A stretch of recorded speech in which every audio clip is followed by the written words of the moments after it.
Anyone hear me now? This again. Settle this off. 5. Anyway, I go back to another Sherlock Holmes. This time, oh god. You're doing the famous killer, Jack the Ripper. Hey, I played this. Didn't go far.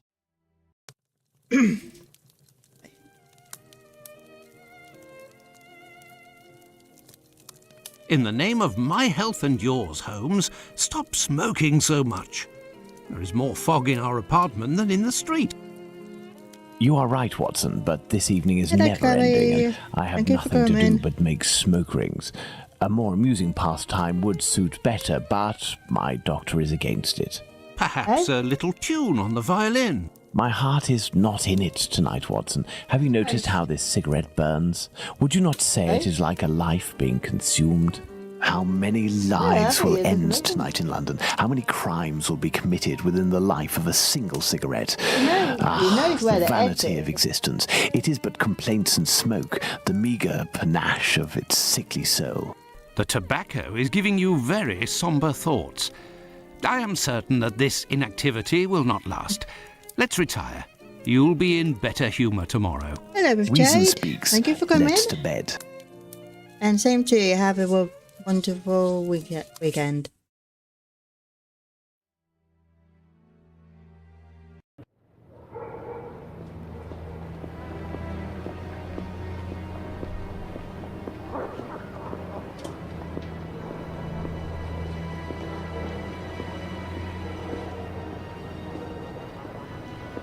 A new adventure of Sherlock Holmes. Versus Jack the Ripper.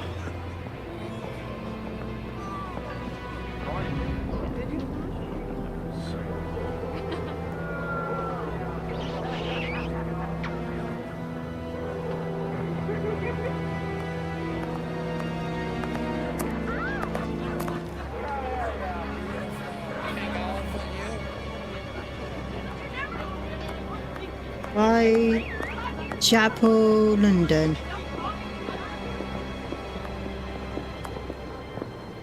Friday, 1st of August, 1888.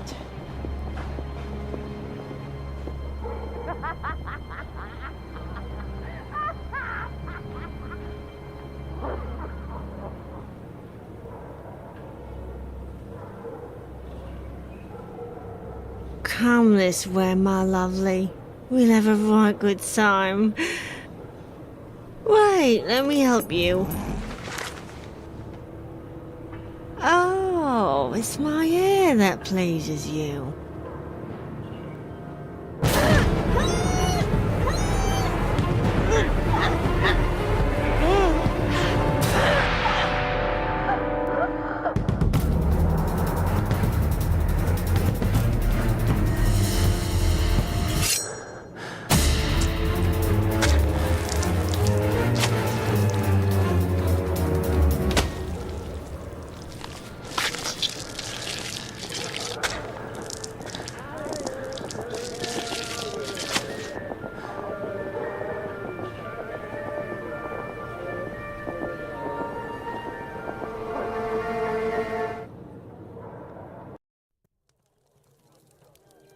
Okay, back to Baker Street. The news is as dark as the sky, Holmes. The inspectors in charge of the case don't seem to have even the slightest lead. A similar murder took place less than a month ago. Ah, love. A romantic walk, a kiss in the moonlight, a polite refusal, a terrible anger, and a hanging. This area of Whitechapel is a disgrace to London. Whitechapel? Oh, This sorry. woman was found in Whitechapel? Yes, indeed. Bucks Row, to be specific. Then it was not a question of romance, but of commerce. Unless these women actually take pleasure in the vice, the female nature is completely... Holmes, do you hear yourself? A woman is dead under unspeakable circumstances. No less than any other, she was a human, and Hello, one of Her King Majesty's Morgan. subjects. Thank you for coming. None of these streetwalkers of which you speak have any other way to survive but by this is selling their Saturday. bodies. You know as well as I that our era is not a gentle one, and these women don't have much to look forward to. Some grace, if you would. Do not refuse them your compassion. Do not say another word, my dear Watson. We shall leave immediately for Whitechapel. To the scene of the crime? No, I think it would be better to arrive there a bit later once night has fallen. At the moment, the spot will be overrun by police officers and spectators. It would be impossible to investigate properly. Then where are we going, Holmes? The best thing to do would be to head to the police station and attempt to get a copy of the preliminary reports. But the article in the Star seemed quite complete to me. You must know, Watson, that journalists often draw conclusions from the facts without a proper understanding of how to do this delicate task. We must obtain the report from the expert in charge, as well as those from the coroner. Very well, Holmes, but all the same. It seems to me that I have a map of London somewhere, Watson. Can you find it and locate Whitechapel while I get ready? You are too kind, Holmes. Searching through your mess? Okay. Hold on, I don't know why it's like that. And it offers again. And put it back on.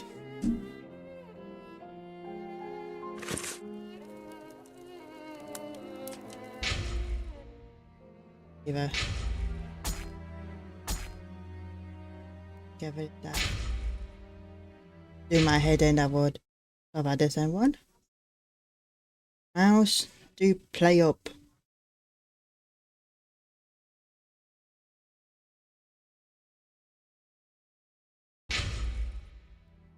Get back in the game quickly.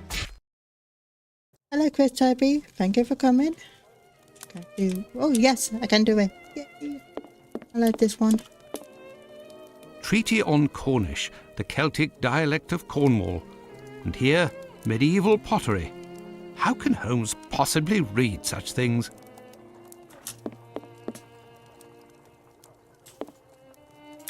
A map of London, at last. Let's see. The district of Whitechapel. Here we go. Whitechapel. I found the map, Holmes, and I was able to locate the Whitechapel police station. Congratulations, Watson. Come, the game is afoot. You can read the article to me on the way. We have arrived, Watson, in Whitechapel. Not very bright, and what cold! Brr, a typical London morning. Come, Watson, let's find this police station. And it's right there. Well, this station isn't very well kept, I say. It's a local outpost, Watson. The daily tasks that confront these constables are not the easiest, and they are poorly paid. Gentlemen, welcome. Hello, I would like to speak with the Chief Inspector, if you please. Constable Humphreys here. I am the only one in at the moment. What do you want with the chief? My name is Sherlock Holmes. I am... Sherlock Holmes? The detective that I read about in the papers? Well, that's a treat, that is. You come about the Buck Road case, have you? Indeed, we... Not at all. We were just passing by chance. You say that there was a crime recently. You don't know? You must be the only folk in London who haven't heard. It won't be long until you find the culprit, no doubt. Nothing is less certain. Suspects, 0. Clues, 0. It's not good for us, especially not in this district. Listen, this isn't what I came here for, but if I can be of service, in a confidential capacity, of course, if you can entrust me with a copy of the preliminary reports, I could study them and return later with my conclusions. It's just that these are official documents. I can't take a decision like that without the inspectors. The sooner we know the facts in the file, the sooner we can be of help, my friend. So, if you are Sherlock Holmes, you can find anything, isn't that true? With your magnifying glass, footprints. My performance is often embellished by my biographer. Ah, good. Good. I will give you the reports, but could you do me a small favour first? During my rounds, I dropped a leather folder containing some papers. Nothing of importance, but it's a big mistake. I would go looking for it myself, but Oh, I am God. stuck here on duty. I must have lost it near the seedy boarding house not far from here. Left when you leave the courtyard and left again in the lane. Perhaps you could go, ask around. Okay. We shall see what we can do. Are we going to go look for these documents? Why not? It'll give us an occasion to take a tour of the district, Watson.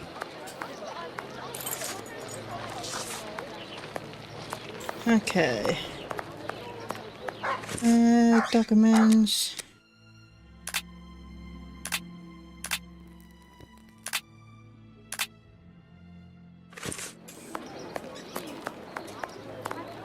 You said left, then left again.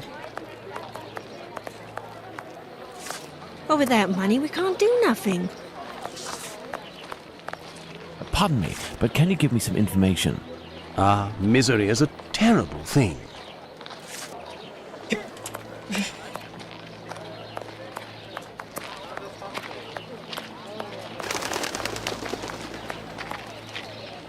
I have nothing to ask.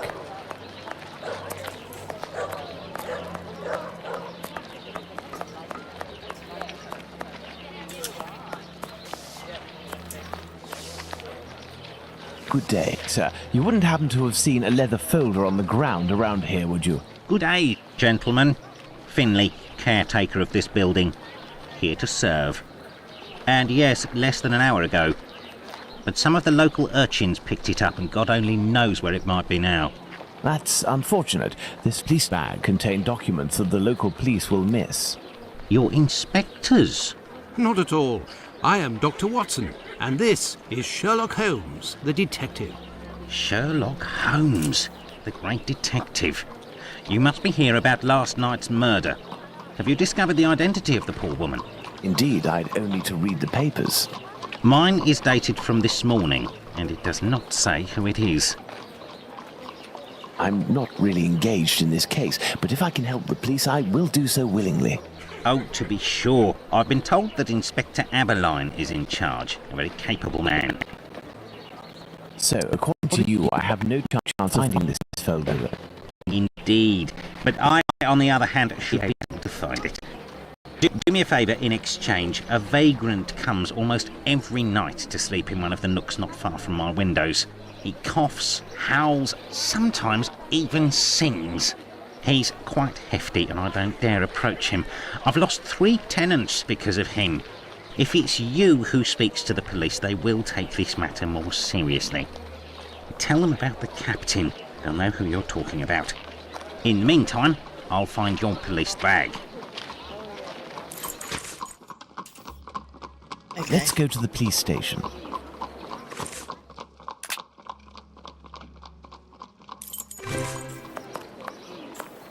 Pardon me, but can you give me some information? If you're looking for a princess lover, you found her. No, we're not. So, gentlemen, have you found my police bag? Not quite yet. Do you know a vagrant who goes by the name of the Captain? Captain? Yes, an old sailor, strong as a Turk and tattooed from head to toe. The drink has turned him into a derelict. He appears to be causing some problems for the caretaker of the building at the end of the street. What do you want us to do? Every night, stairwells, halls and porches become public dormitories, and people don't only come to sleep. I believe this man has a niece who puts him up sometimes. Her lodgings are in Commercial Street, right after the alley with the boarding house. You won't forget my folder, will you? Do you believe this woman will agree to have her uncle stay with her? No idea. Oh well, let's go see her just the same. Okay. We are looking for a woman. There we know her.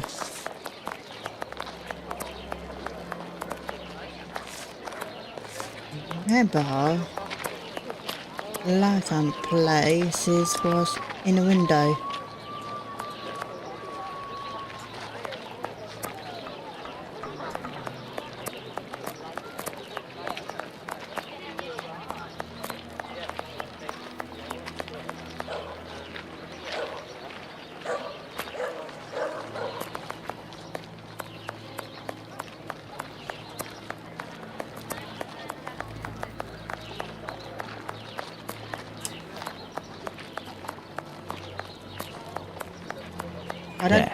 This is where the niece of the captain must live. Ah, yes. Let's speak to her. Good day, miss. Would you happen to be the niece of the man known as the captain? Oh, yes, that would be me. What has he done this time? He isn't... Oh, my God. I'm on my way. Miss, we have come to ask if you could have your uncle come live with you. He sleeps under the windows of a boarding house, causes the caretaker no end of problems. I know. I've lodged him for a while, and he was the same here. My landlord made me kick him out. I'm ashamed, you know. I never should have, given the state of his health. He coughs day and night. There might be a way to calm his cough. I am a doctor. I could examine him. You went to see a doctor at the clinic, but the medicine costs too much. I can hardly pay my rent. We will see to it. Where might your uncle be found? I don't know. He must be in the vicinity, but I don't know exactly where. We will find him. Holmes, this is serious. Find an alcoholic in Whitechapel?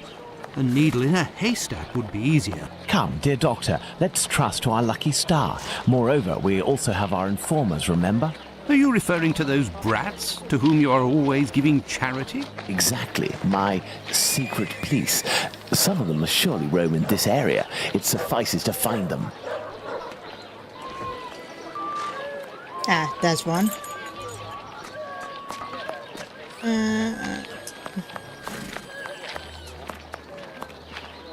Hello, young man. How are you? I recognize him.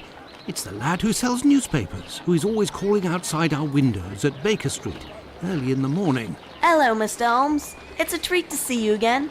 What can I do? Would you happen to know an old sailor who goes by the name of the captain? A poor man who hits the bottle a bit hard. Of course, Mr. Holmes. He's there at the end of the street. Round to the left he is. But be careful. He can be a tough customer, that one. Very good, my young man. The doctor will give you a little something. Watson? Huh?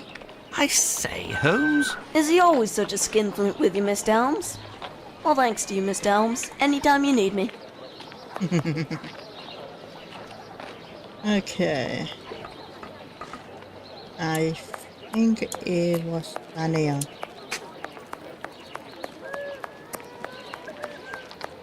I can hear someone coughing more than is natural, Holmes. Yes, Watson. The poor man cannot be too far away.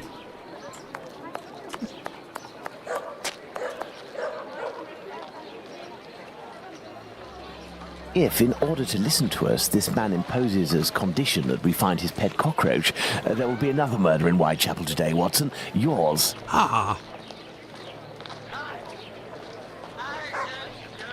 He is in a critical state, Holmes. He has barely a month left. Is there a way, dear doctor, to ensure that this last month passes in silence? Really, Holmes, sometimes you...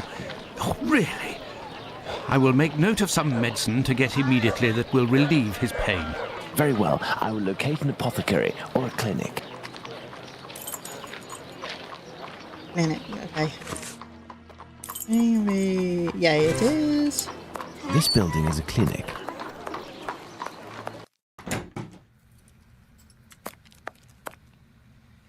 Good day, sir. Dr. Gibbons. You aren't from around these parts? Indeed, Doctor. It is for someone from your neighbourhood that I am here, though. His doctor asked that I acquire some medicine on his behalf. I have the note here. Dr. Watson? Not from round here neither. This medication is quite dear. Certain documents are necessary to obtain them for free. I don't have it. You'll have to accept my spare change. Will it be enough? Enough to relieve your patient for a month. Would you like me to make this prescription available after that time? According to Dr. Watson, that won't be necessary. The possibility of a recovery? A definitive one, yes. There, sir. Thank you. It's rather quiet here. An unusual chain of events. The majority of the people hereabouts went out last night to see the great fire at the warehouse. The patients that I was minding and my staff were no exception. The former were dramatically healed, and the latter ended up sick. And with the murder last night, most of the people who weren't working wandered over to the scene of the crime. Their little aches and pains will wait until tonight or tomorrow. A squalid murder, it would seem. Just like what this area has become. My thanks, Doctor. Not at all. Okay, let's get back.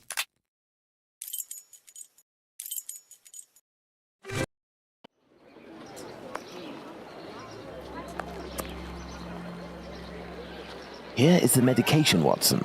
Is our man movable? He should be able to stand in a few minutes and will no longer be suffering from his cough before long. Consider the affair resolved. Accompany him to his niece's while I return to the boarding house, and then join me at the police station. Let's return to the boarding house. Yeah, I gotta do this. In house, put out the bloke.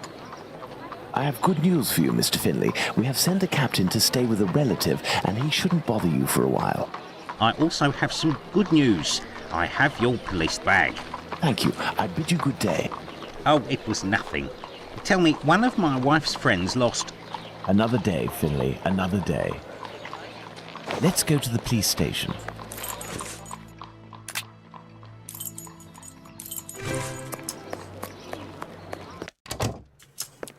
Here's your bag. What news do you have, Mr. Holmes? Are you sure it's the police bag that you lost? Yes, but someone attempted to force it open. They didn't succeed, but now the lock is stuck. Perhaps you could... Let's see.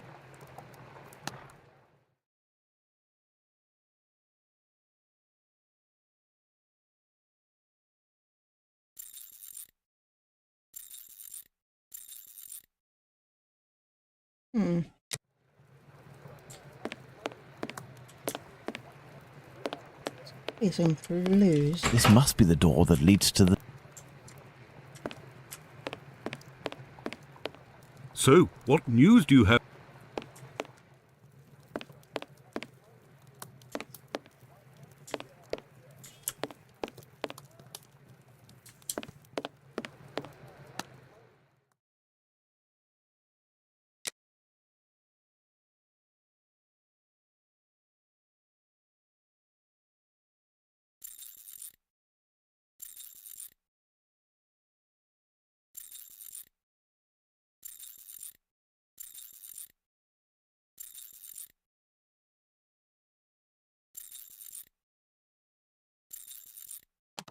All done.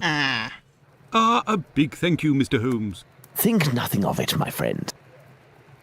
So, the reports. Why don't you wait till the inspectors get back? You would certainly learn more. If I wanted to meet the inspectors, I would have done so. So, give me the preliminary reports, and above all, do not mention my visit to anyone. Is that clear? Sure, if that's what you want. Here are the reports. Thank you. Okay. A thread had been cut from left to right. 2 side cuts went on the left side. Windpipe.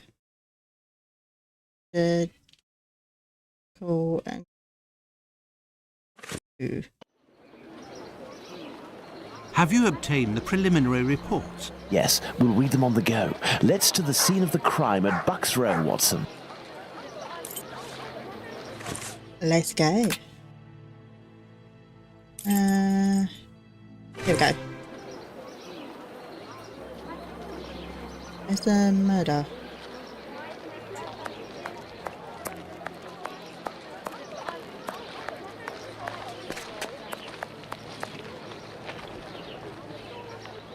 But what are all these people doing here, Holmes? Apparently, they came to see the scene of the crime. What about us? Aren't we going to see it? We will return this evening, Watson.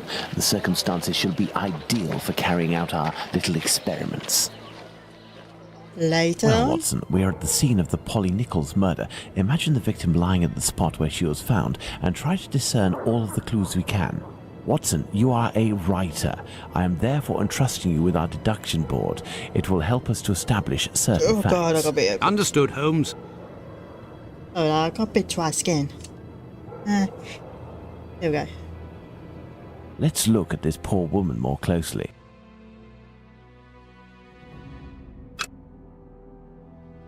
A small pool of blood, 6 inches in diameter. Okay. No. The throat was slit from left to right. There are 2 incisions. There is a bruise at the level of the right maxilla. There's a bruise on the left cheek. The tongue is swollen. That's it.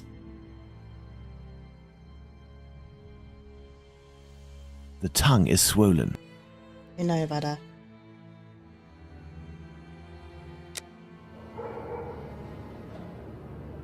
There is a black bonnet near the left hand.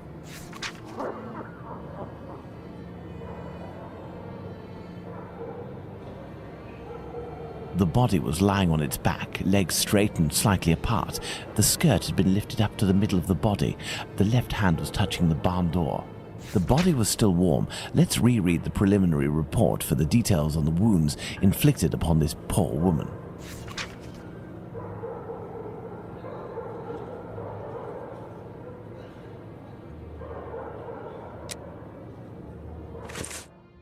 Hey.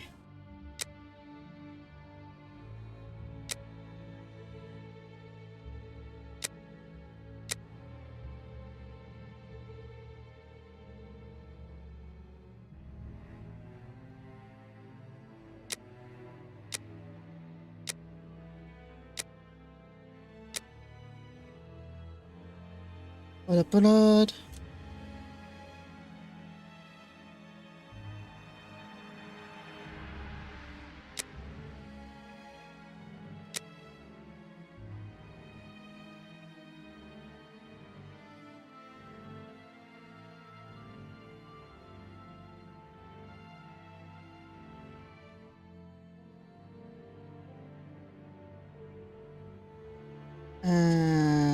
Wait a minute.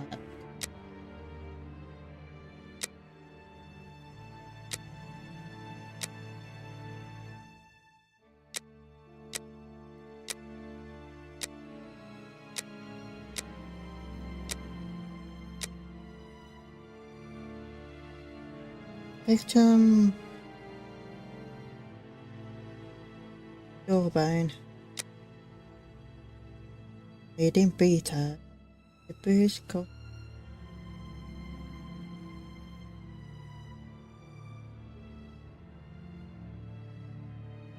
Yes, that one.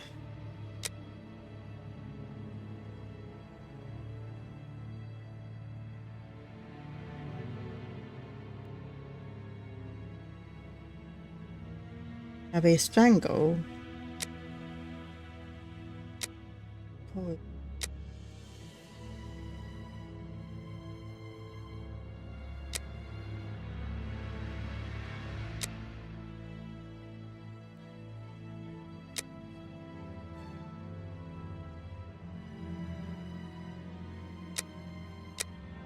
Okay, okay.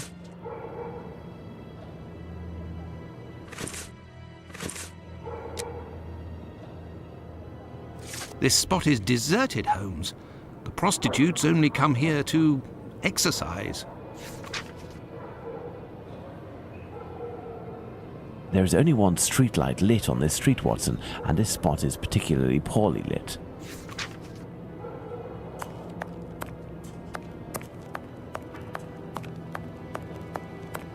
I have no reason to go that way.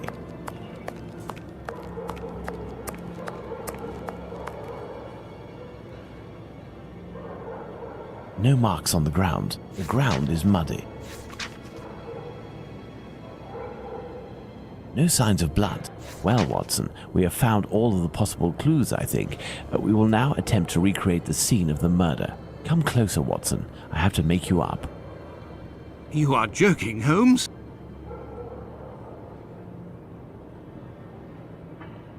I feel ridiculous, Holmes.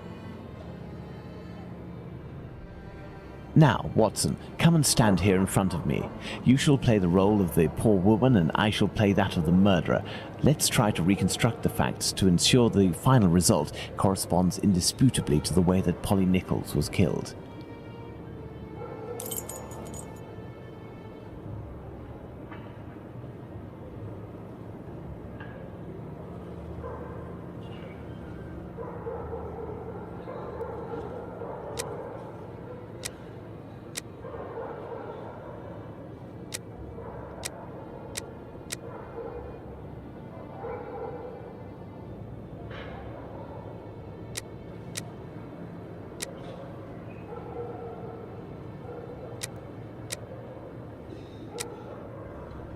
I hope that, as with the real murder, nobody had to witness all of that, Watson.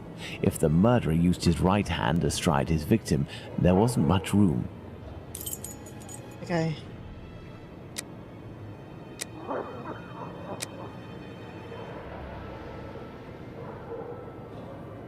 The murderer had enough room to inflict the wounds to the neck, and these wounds suggest the left hand was used.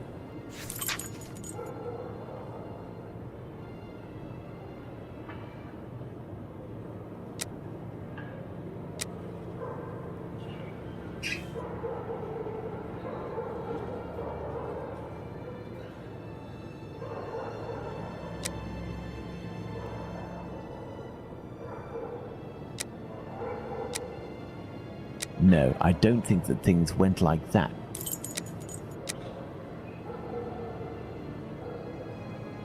The murderer had enough room to inflict the wounds to the neck, and these wounds suggest the left hand was used.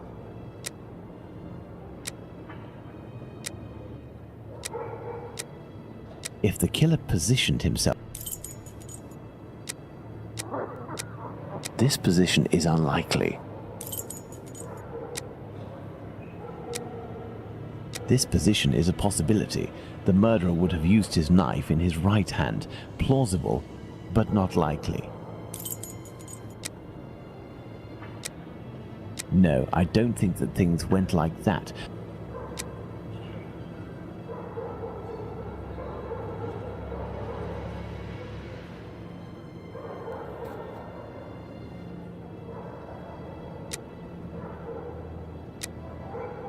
Sorry, Watson. No, the victim wasn't already lying down on the ground before...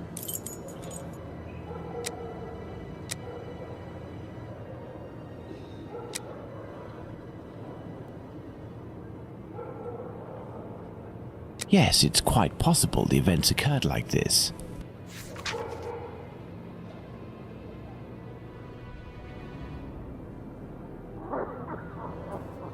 My dear Watson, now that we have found all of our clues, nothing remains but to subject them to our most likely hypotheses in order to deduce the facts. Yeah.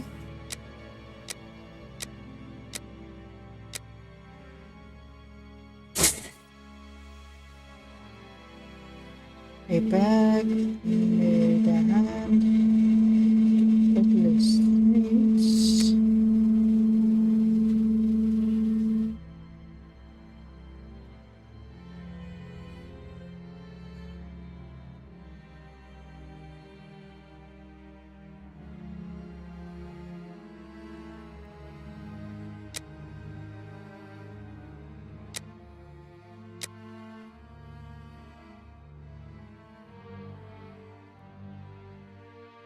No trace of blood on the wall.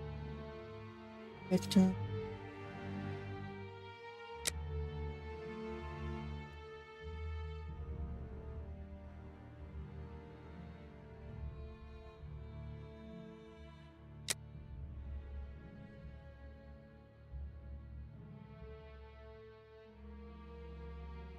And damp on the ground.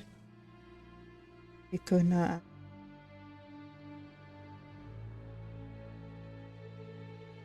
I know.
Victor. Accent.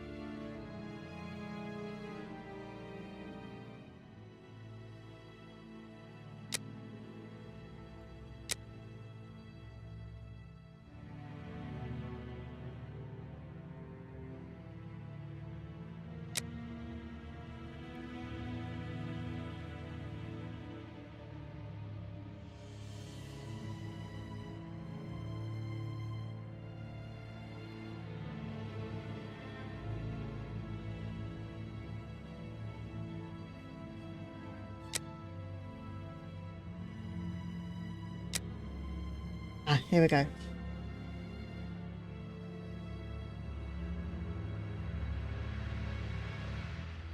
True.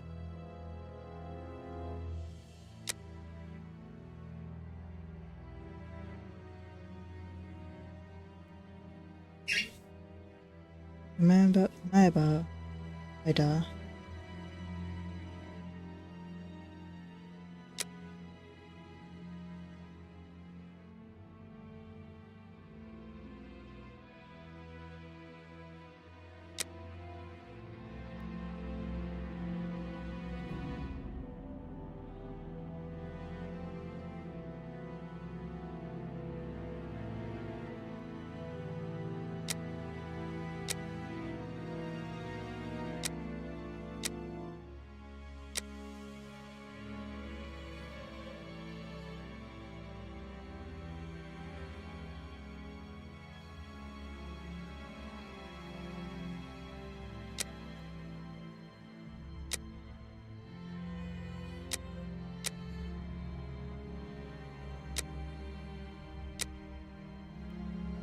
Okay.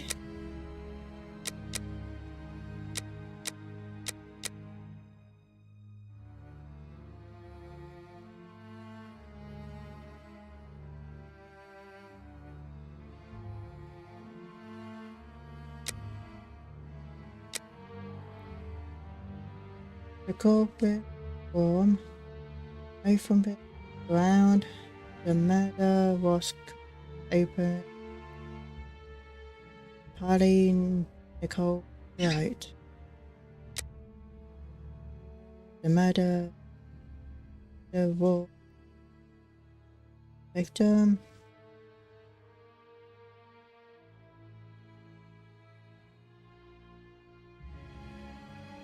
Victim was in drag, really.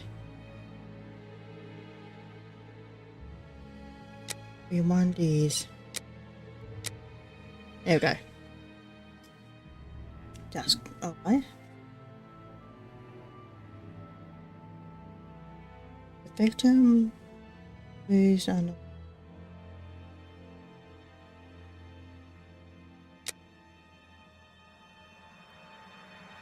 The bruising was caused by a hand pressing. Yes.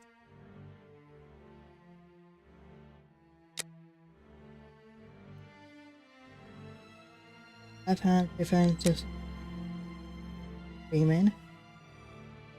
Oh god. Oh, the killer strangled the victim with his right hand.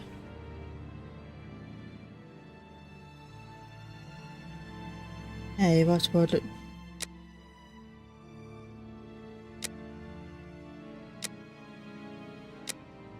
On. Big man, strong hand. No, that can't be the woman. Oh, strong man. The victim was most probably dead before being laid down. Once the heart stopped, gravity drained the body slowly, not in a heavy spurt that would have stained half the street. Thank you, Holmes. I understand why you told me not to change clothes.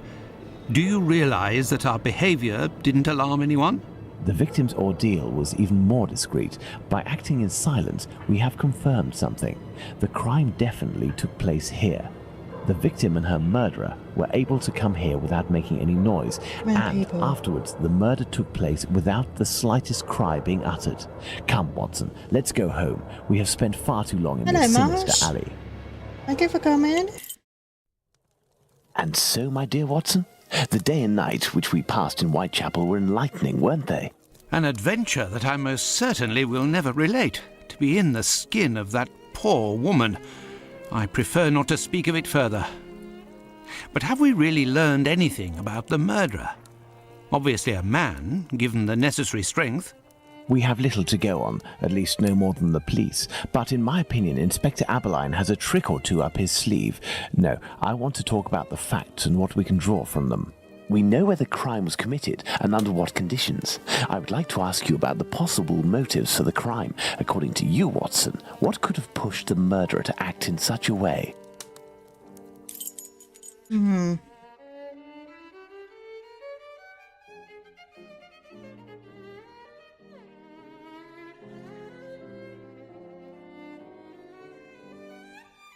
Manners, yes. Left, no. Love, no. And pop. Don't know about that one. Victims of a...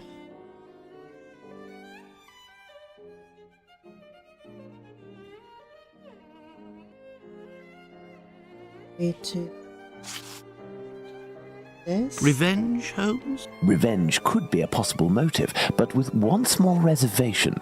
We have reason to believe that the victim considered her murderer to be a typical client. Move it. Even just Black magic? I'm not terribly interested in the occult or black magic. Let's give the benefit of the doubt to this motive.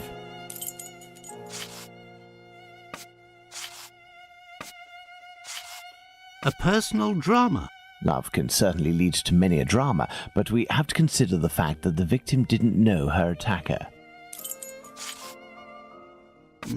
Theft, perhaps? I have a hard time believing that someone would attack poor Polly so fiercely just to rob her of a few coins.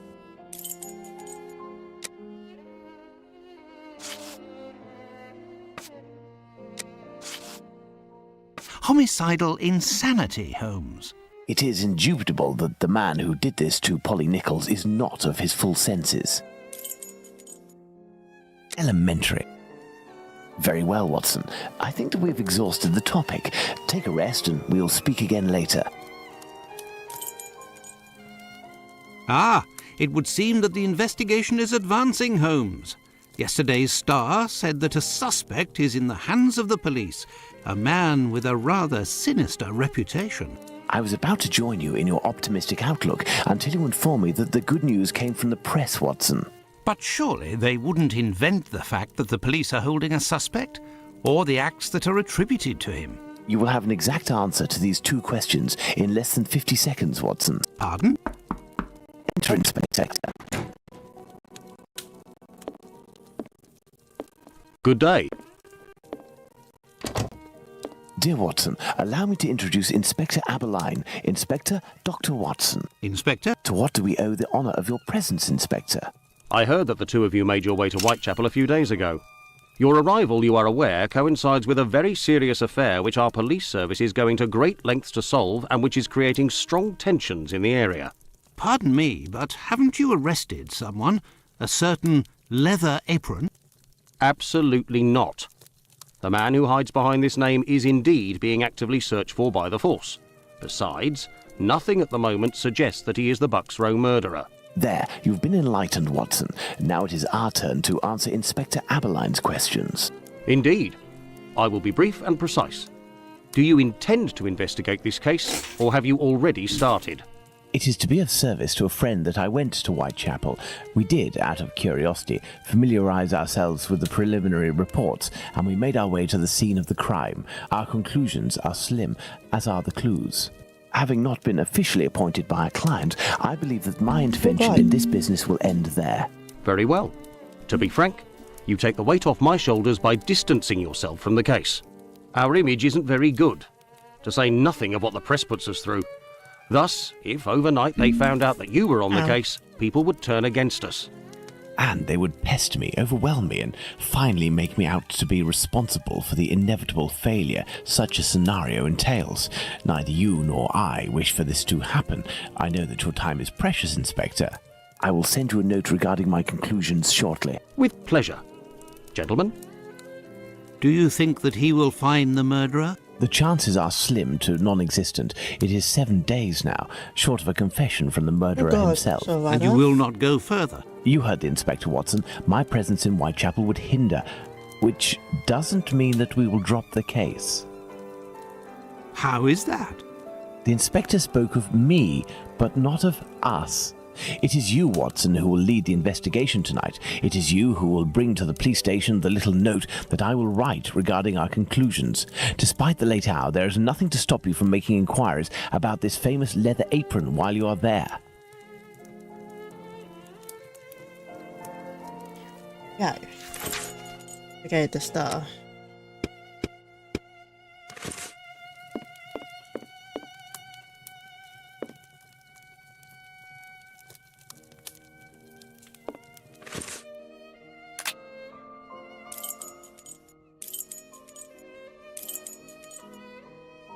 Hmm.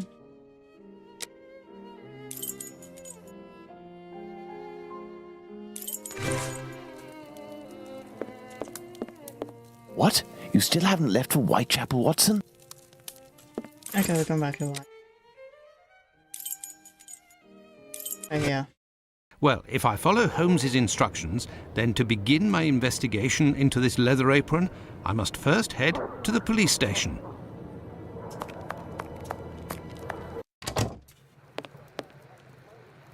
Good evening, sir. What do you... I know you.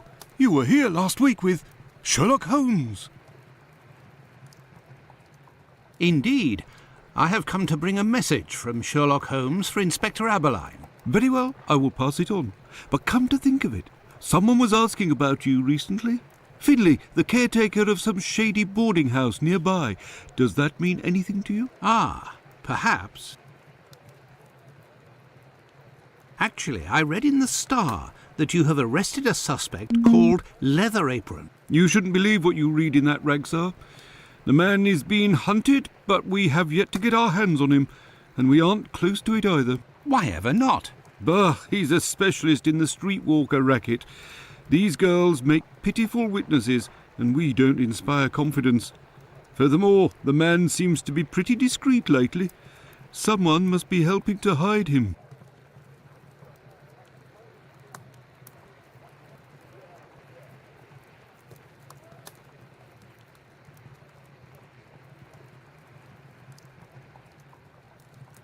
How to get on his trail, then? One of these girls would have to confide in us and give a valid description of the man. Then we'd ask around the journeymen, who use aprons, I imagine.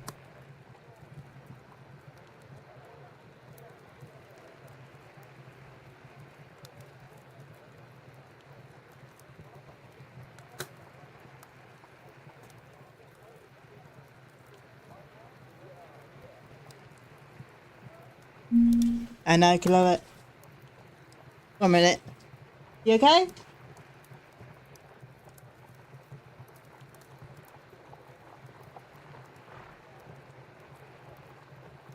Yeah?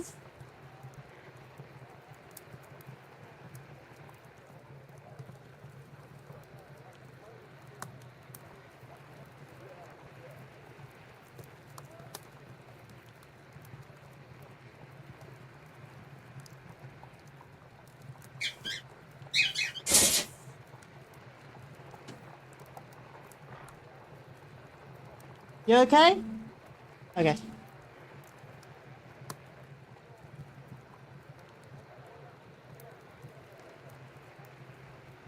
We'll tie it off. Close. Enough? Well, goodbye. Okay. I must go to Finley's boarding house. Hey? I really don't know.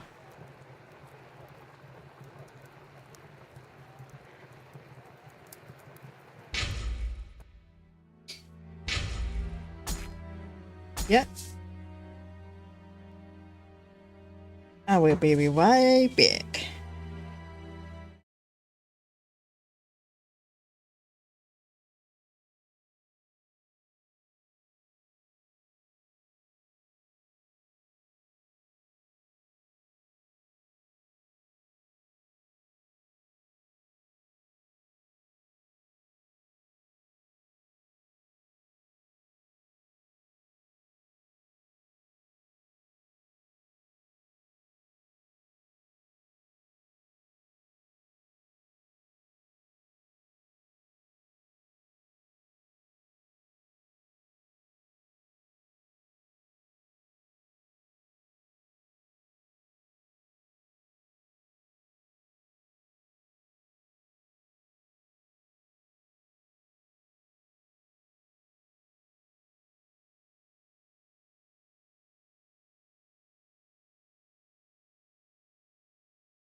Okay, I'm back.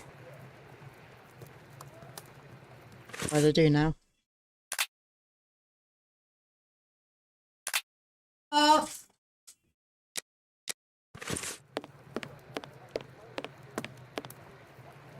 Some news, Doctor?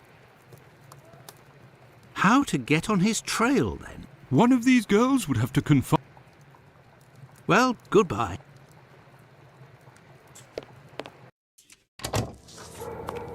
Okay.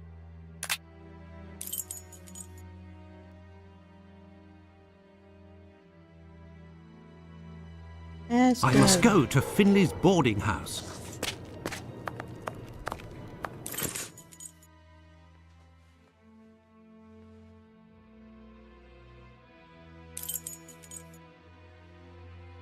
I must go to Finley's boarding house.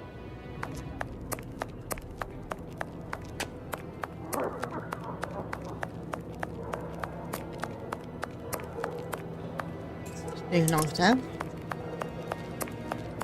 Okay. Boarding house.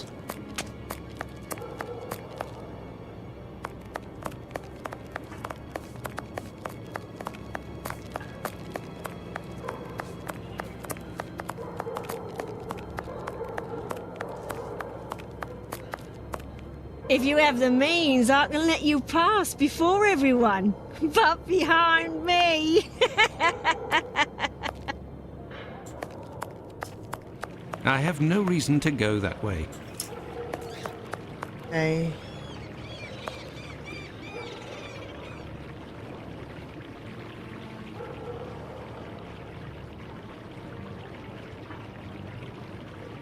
Boarding house.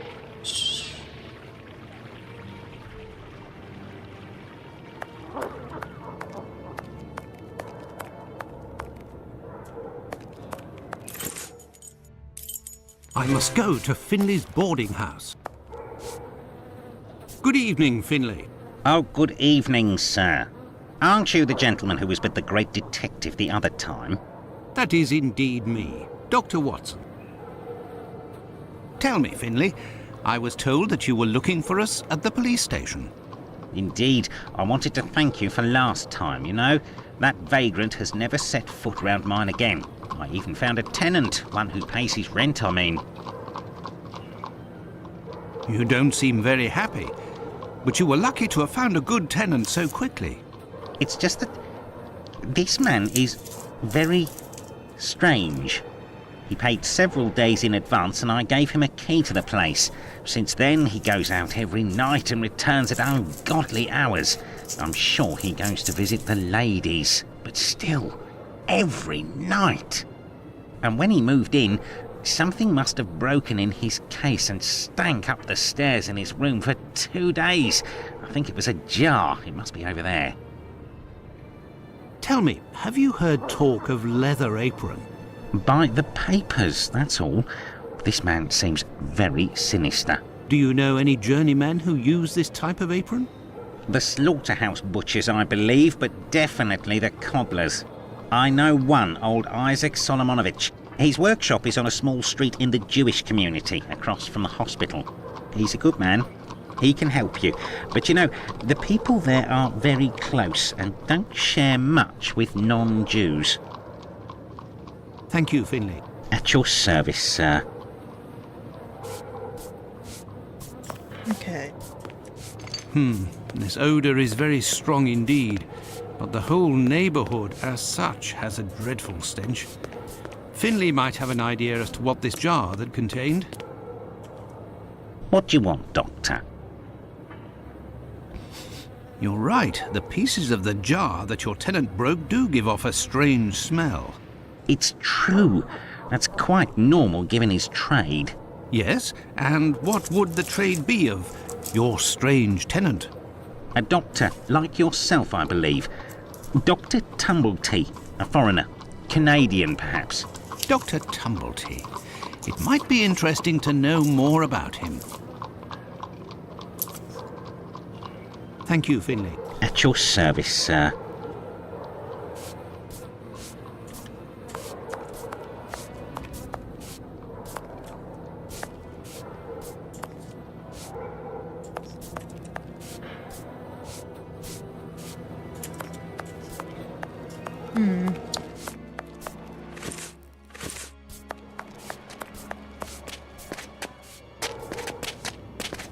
Tell me, is it...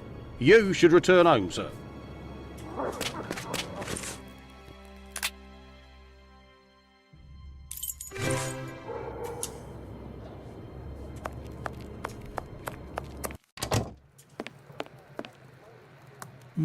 The night is cool. What a horrible summer we have had. Does the name Tumblety mean anything to you? Not at all. But if you like, I can make inquiries. Fine, why not? One never knows. Well, goodbye.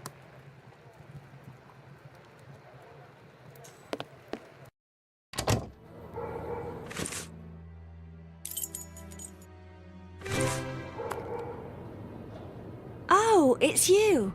I'm coming. Dr. Watson, how are you? Well, and yourself? And how's your uncle? Oh, he sleeps a lot, but he doesn't seem to be suffering. Your medicine has worked wonders. Thank you again. It was the least I could do. I have come to see you about a certain leather apron. Have you heard of him? Oh, yes, of course. Terrible things are said about that man. Mr. Have Jody. you ever come Thank you for across him? coming. Goodness gracious, no. But I know that he has threatened and taken many girls in my situation. I don't know what more I can say, but Bella would be able to tell you some. Who is Bella? Bella Pullman. She's the landlady of the place where I could take you there if you like. Please do. It's me. It's Lucy. This gentleman would like to speak to Bella. It's the doctor who helped me. I must leave to return to my uncle. Thanks again.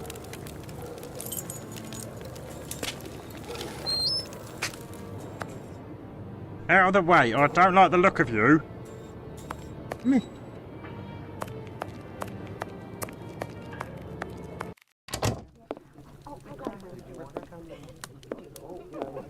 Can I get a refill, please? If you'd be patient, Madam Bella will arrive in a moment. Good evening. I am Dr. Watson. It is young Lucy who told me to come see you. Ah, so you're the Good Samaritan who saved her uncle without asking for anything in return. And now you've come to see me, no doubt, to explain that the poor little thing doesn't belong here, and you will see to her future. Well, if you expect me to let her leave with you... It's not that, ma'am. You should know I am a married man. And why should that matter? I believe there has been a misunderstanding.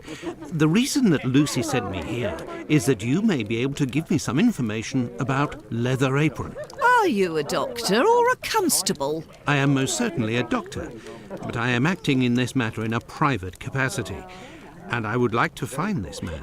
Well, if you're able to rid us of him, I'll give you a week's worth of free passes. That man is a thorn in our sides. He spies on the girls in the streets and watches them inside the houses, spying through the windows. And as soon as they're finished with a client, he jumps on them without any warning and forces them to give him their money. I've never seen him, but one of my girls was attacked by this man, and she said that he wore a leather apron and carried a knife. And his face, oh, he has a horrible head with rat's eyes and a deformed mouth. She even said that she knew his name, Pizer or Pizer, I think. But I don't know where she can be found. Margie, Thank you, Jodie. Nutcracker, the girl I'm talking Read about, later. could tell you more, but I had to let her go last week. Why did you let Margie go? The poor girl caught a shameful sickness, and the symptoms have attacked her face, if you know what I mean. So I gave her notice, and a little bit to help her along. I don't know where she is now, but she'll certainly be getting treatment at the clinic if she's still in the neighbourhood. Did you speak to the police? What would they do? Who cares about the girls in the streets? Would you have received a visit from another doctor, a stranger by the name of Tumblety? I'm just like you, Doctor, sworn to secrecy in my profession. But as I've taken a fancy to you, I can tell you that this name is not unknown to me. And if you do me a little favour, it is possible I might remember something about him. Okay, what favour? What kind of favour must I do for you? You see that man over there? He's a rich artist, a painter, a regular client round here. Well, yesterday, he came and left his cane in the umbrella stand in the hall before going into one of the rooms. Well, when he returned to this room, the cane had disappeared. It's a cane with a massive silver knob. It must be worth a fortune. He threatened to call the police unless he got free services in my establishment for a year. I'll be forced to accept, unwillingly, of course, given the services that he's demanding, unless the cane is found. Did you question the residents regarding the theft? They didn't see anything, and there's not one of them that would risk stealing from a client here. Who was in the room when your weasel of a client was in the chambers? There were a few that came and went, but Mary could tell you better than I can, because she was the one at the counter yesterday. Thank you, ma'am. No problem, my angel. Okay, let's speak to Mary. What happened to this rug? Oh, it's when we got a coal yesterday. I asked the young man to fill the pail. Came back to put it down, but his feet were covered in soot and he made a black print. Madam Bella said it was my fault and I got a shilling's penalty. I also have to clean the print and it's no picnic. He has immense feet, that boy. I heard that there was a theft yesterday. Did you see anything? No, and I was here the whole time. Who delivers the coal? It's never the same person. I'd never seen that lad before. Do you always keep an eye on the coat stand? Oh, yes. Well, when the coal delivery came, a client came out of the chambers and stopped me from seeing the boy who brought the bucket of coal. You don't think he would have taken advantage? Until next time, miss. With pleasure, sir. A large black footprint. Best not to stray off in that direction. So I can speak to him. Good evening, sir. Good evening, my dear man. I was led to believe that you're a doctor. None of the residents of this establishment are among my patients, sir. Oh, you're not here as a doctor, but as a man, then. I understand. This is my kind of place, too. It's in these houses in Whitechapel that you find the girls that are the most natural and definitely the most docile. Your way of speaking about these women is not that of a gentleman, sir. I heard that you were the victim of a robbery here. Oh, I'm not complaining. The loss of that walking stick will certainly bring me a very pleasant compensation. What does your cane look like? The stick is ebony, about 35 inches long. The round knob is made from chiselled silver with a ring around the middle of the same workmanship, just like the tip, for that matter. If you find it, don't tell a soul. Keep it for yourself. Got it? Well, goodbye, sir. Goodbye, or until next time. And good evening.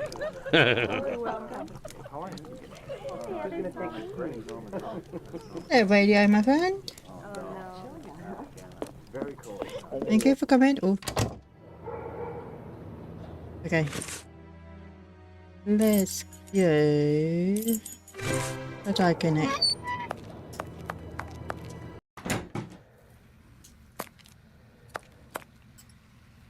Good evening, Doctor. My name is Dr. Watson. Pleased to meet you. Good evening. I am Dr. Gibbons. Likewise. I have come to see you about one of your patients. Margie goes by the nickname Nutcracker, who gets her prescription from the clinic. She's a lady of the night and Same is to afflicted you, with a venereal your disease. family. I know who Radio. you're talking about. Indeed, Margie has syphilis and is being treated with mercury. Do you have her address? No, And for your information, she left London for good 3 days ago. She felt threatened. Be threatened now. Margie felt threatened. But by whom? I believe that Margie was particularly scared of a terrifying man who attacked her once. Did she say the name Pizer or Pyther? Unfortunately, she didn't give a name, but she described a man with shifty, rat-like eyes and a mouth twisted in a sinister grimace. Did Margie have any idea where this man who terrified her so much might be found? No, but she told me that another girl who'd been attacked like her had told her that this man worked in a cobbler's run by an old Israeli. Also, she saw him again last week, the night of the big fire. She told of going to see the fire like most everyone else in the area. While there, she recognised her attacker in the crowds gathered at the warehouses. There was no mistaking a face like that, she said. She kept an eye on the man the whole time the firemen were working in order to avoid him. Goodbye, Dr. Gibbons. Until we meet again, my dear colleague. Okay. These footprints are the same as those found on the rug at the brothel.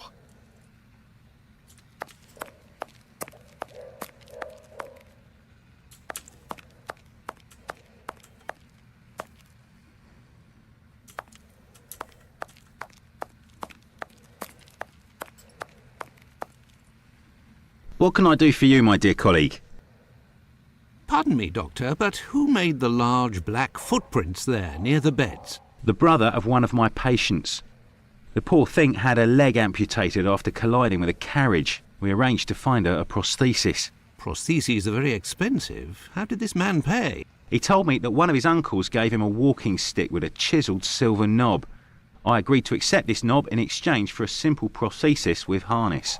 But this object is of great value, and I could finance half a dozen other prostheses by selling it on Petticoat Lane. Doctor, I have reason to believe that the silver knob that you possess is from a cane that was stolen by the man who brought it to you, and I believe I know to whom it belongs. That's what I was worried about. The story of the uncle seemed a little strange. Nevertheless, you must have proof of what you claim. I will show you all of the knobs that we have here. If you find the knob that the young man gave me, I will believe you. So be it, but something is bothering me. I will need a complete cane, not just a knob. Don't worry, dear chap, build one. I can loan you some tools. Make use of the odds and ends in my cupboard. It'll help get rid of it. Well, I shall try. I will have to remember the description that Sickert gave. Goodbye, Dr. Gibbons. Until we meet again, my dear colleague.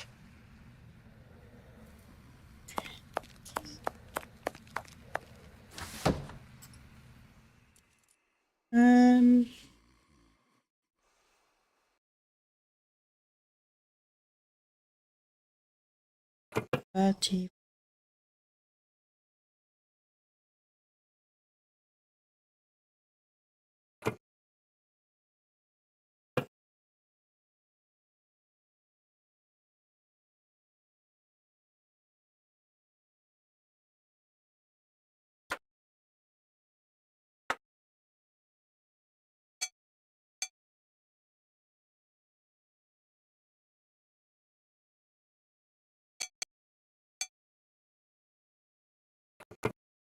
No.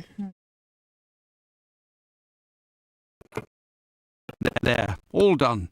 Holmes couldn't have done better himself. What can I do for you, my dear colleague? I believe I found the knob from the stolen cane, which I succeeded in putting back together. That's the one. And yet I cannot give it to you, Doctor. I will only return it to the police, and only if there is an official complaint against me. Would there be a way to convince you to give me the cane? Find me a dozen solid, adjustable harnesses for wooden leg prostheses, and it's yours, Doctor. Okay. Goodbye, Dr. Gibbons. Until we meet again, my dear colleague.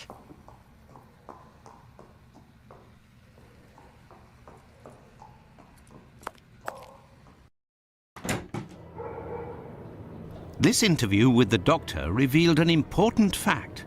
Leather Apron could not be the Bucks Row murderer. According to Margie, the villain passed most of the night of the crime at the fire. He could not have been at the scene of the murder at the moment it was committed. He is nonetheless a dangerous character.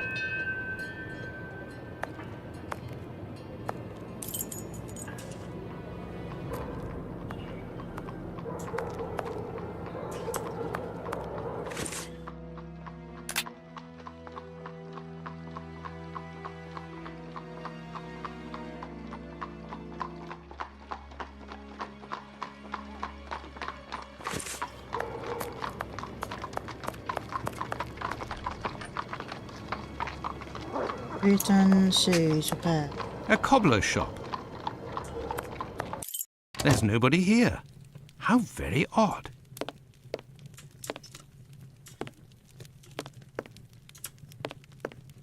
I say, these things look like harnesses. Oh my, they are noisy. Good evening, sir. Pardon the interruption. The door was open. I didn't think that I would find anyone working at this hour. Good evening, sir. I didn't hear you come in. Say, those things that made noise, they are really harnesses, aren't they? Yes, horse harnesses.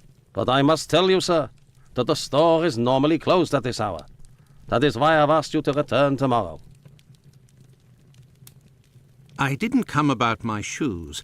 I came to speak of a cobbler, perhaps one of your former employees, a man with very particular habits. You aren't with the police by any chance? I'm sorry, but I do not want to speak of anything but shoes with you. I am not a policeman. I am Dr. Watson. It's Mr. Finlay, who told me that you might be in a position to inform me. Ah, that Mr. Finlay is a very brave man. And if he sent you, then you must certainly be a worthy man also. So, Doctor, who is this cobbler with strange habits? The man of whom I speak is called Pizer or Pyther, a man with a frightening face. Do you know him? Yes, John Pizer. He worked here for a while, but he is no longer here. The man of whom I speak... No. Yes.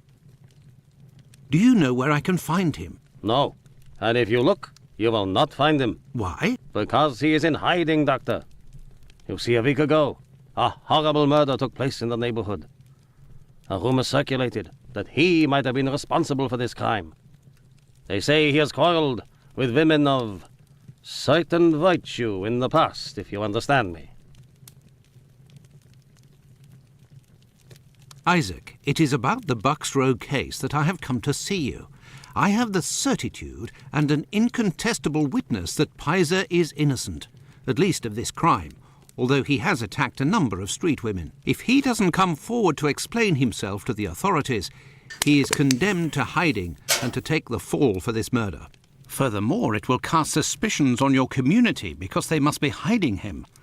And while the whole police force is hunting for him, they cannot concentrate on the real assassin who roams the streets and, one never knows, may take any one of you any day. If what you say is true, your visit is a godsend to our community, Doctor. I tell you something. I know Sergeant Thick, an honest policeman who lives in the area. I'll tell John's family that he must go there to explain himself. But if you could please go as soon as possible to the police to give them this report that you say is incontestable. I will go as soon as I take leave of you. Thank you. If I can ever be of service in any way, do not hesitate to ask. Could we transform your horse harnesses into harnesses for wooden legs? Adjustable harnesses? A good craftsman can do anything, Doctor. And I do believe that's what I am. Come back in a while and it will be done. That will be my thanks for what you have done. Okay, that's I shall return later. At your convenience, sir. I am spent. I would like to return home, but I promised to go to the police as soon as I could. Now then, let's go to the police station.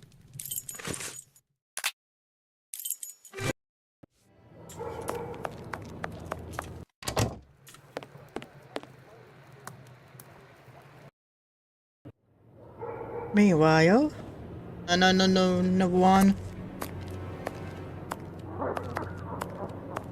Will you? Yes.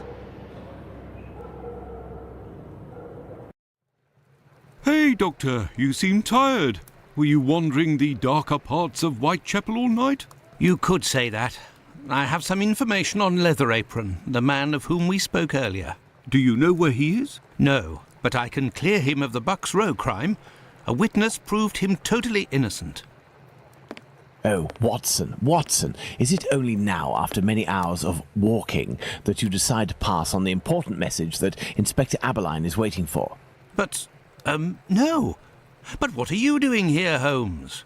I was worried, Watson, and with good reason it would appear. Go give the message to this policeman and let's go home. Nobody appreciates me hanging around here, you know, and it's freezing cold. Ah, Creddle, none too soon. You will take the testimony of this. No, you continue with your duty shift. I must find Chandler in Ambury Street. He's struck again. Who? The murderer, the Bucks Row assassin. Hanbury Street. Let's go, Watson. We have no time to lose. Let's go.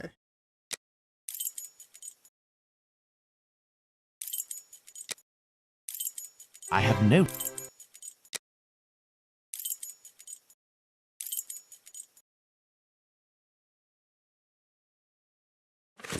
Oof.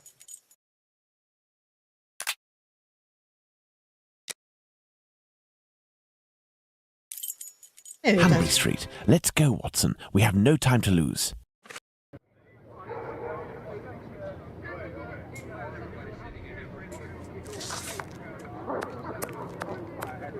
You can go in, Mr. Holmes. She's there. We didn't touch a thing.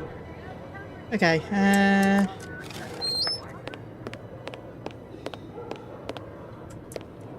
you come in?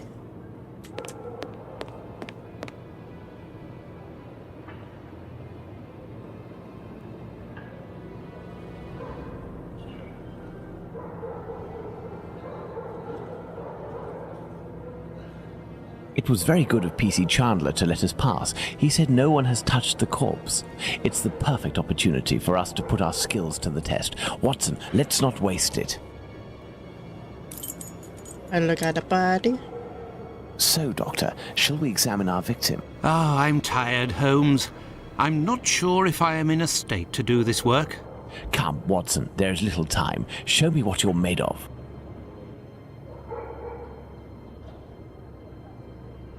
Oh, my God. Pray, Watson, pull yourself together. Can you establish the time of the crime? The extremities of the corpse are cold and rigor mortis is beginning to set in. I would say that the murder was committed over 2 hours ago, before 4:30 a.m.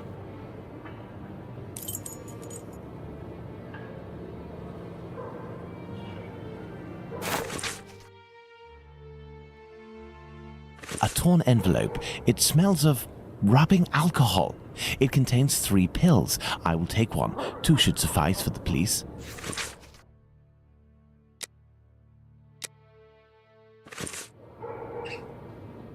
Now, let's look at the stomach, or at least what remains of it. It's dreadful, Holmes. Who could do that to someone? That's what you're here for, Watson. Tell me what this man has done. The stomach has been entirely opened and... oh, my God! A number of organs have been removed. So, you're telling me that the organs were removed, Watson. They weren't ripped out. Not at all, Holmes. On the contrary, this is clearly the work of an expert. I couldn't have done any better myself. And the uterus is missing.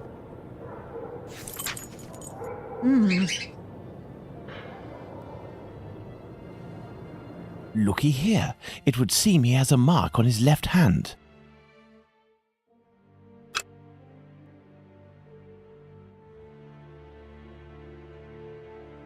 The victim must have worn a large ring or several little ones, and someone pulled them off forcefully. This detail will be very valuable, Watson. You can be sure of that.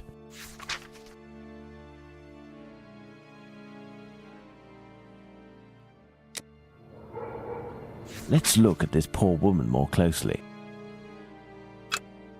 A bruise. The victim's face appears to have bruising, wouldn't you say? Under the maxilla and cheek. There is less on the right side. The tongue is swollen. Look at her neck. What can you tell me? There are 2 incisions.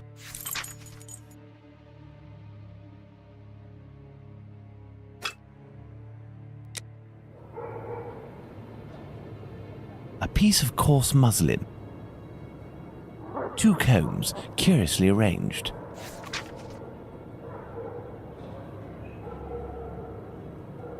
Now, let's look at the stomach, or at least...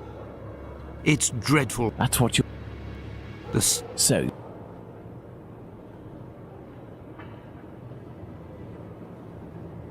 There are no trails on the ground. There's no sign of a struggle. Hold on. The blood is a dozen inches or so from the ground. Bloodstains on the wall. My dear Watson, now that we have found all of our clues, nothing remains but to subject them to our most likely hypotheses in order to deduce the facts. Let's do this.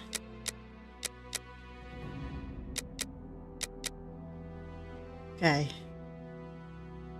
Perfect. And footprints on the ground. Back. The killer buried the trail. The blood on the fence. Doesn't of the ground. Blood stairs.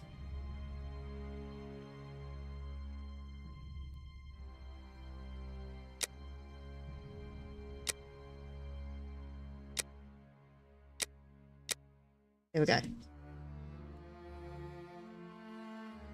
The victim has bruising of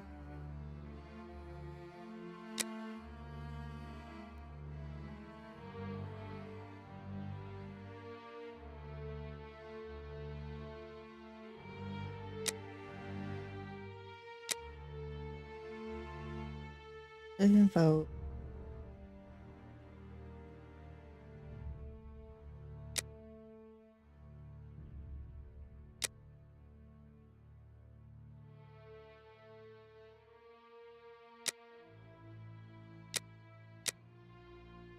Is a left hand right hand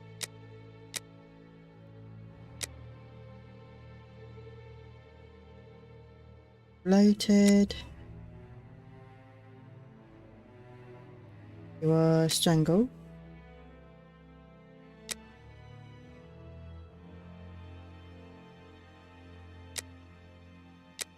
Yeah, there we go. And right near the victim's head. What about the victim?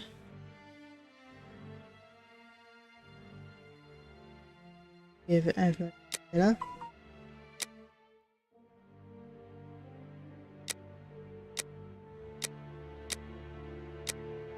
There's none.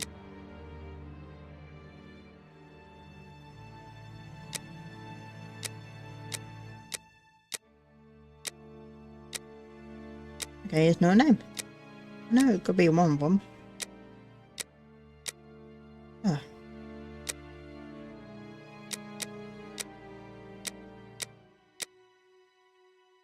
Okay. The item at the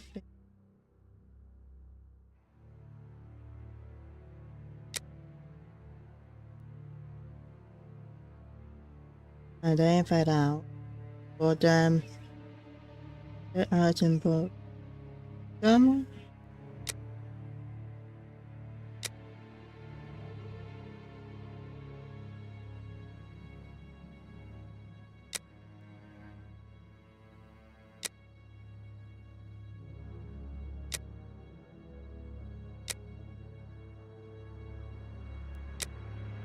Okay.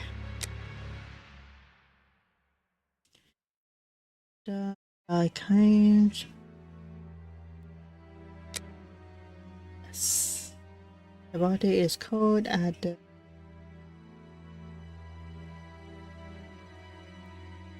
start.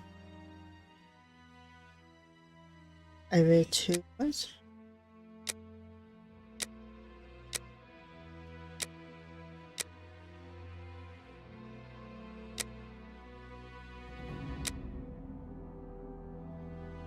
They was yes. Not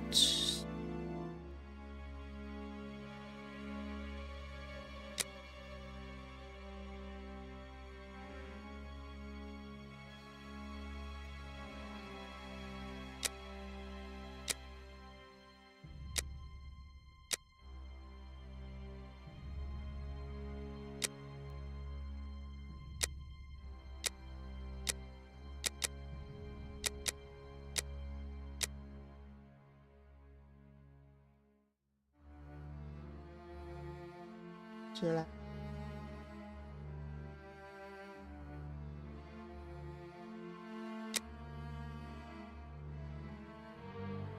bad blades. They use a very sharp blade. A sharp blade. Brings them up then the uterus.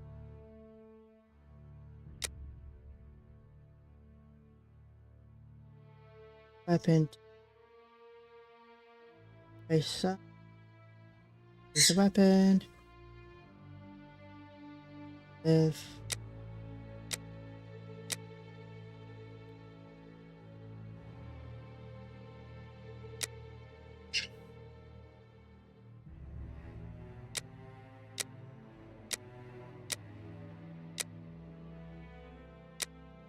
this one didn't rip it out, and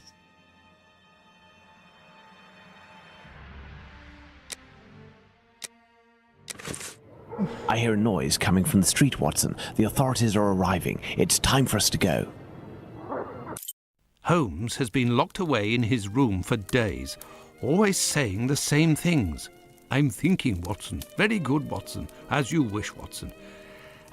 But I am thinking too, so much so that I can't sleep. Annie Chapman. Good Lord.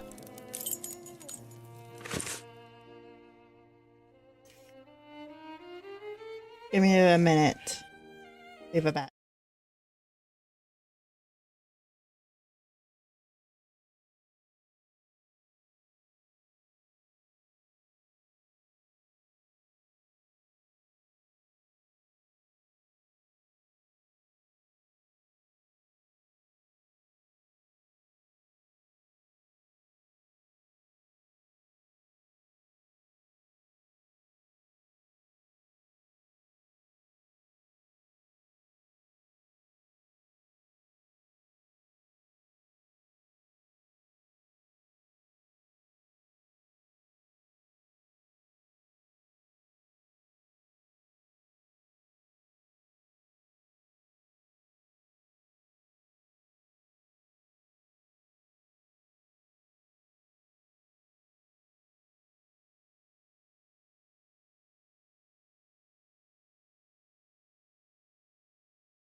Hey, I'm back. Sorry about that. Something came up. Yeah, we're hello, studio. Lucy. Bingo. Thank you for coming. Okay. So, There is nothing more to do here.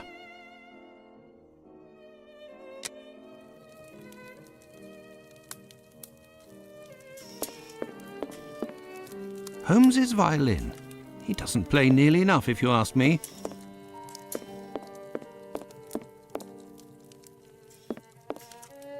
I have no reason to go that way.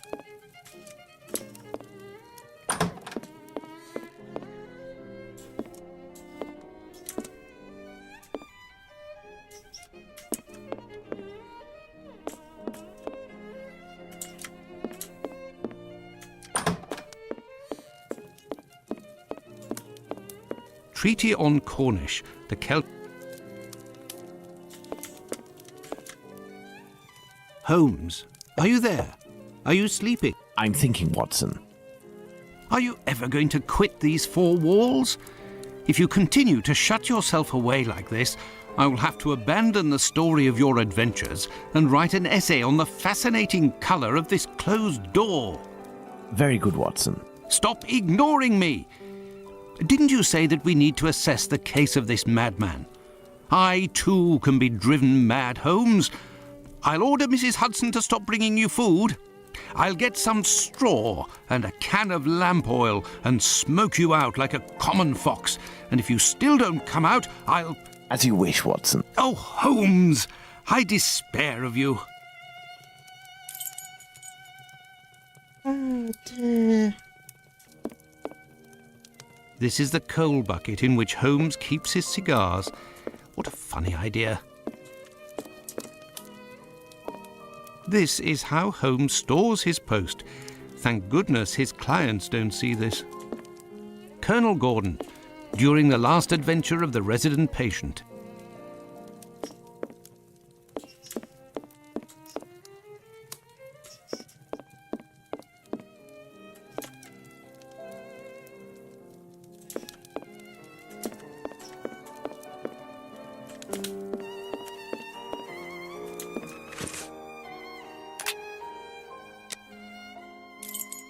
I have no...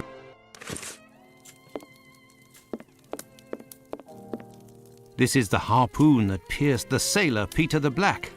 Bizarre little relic.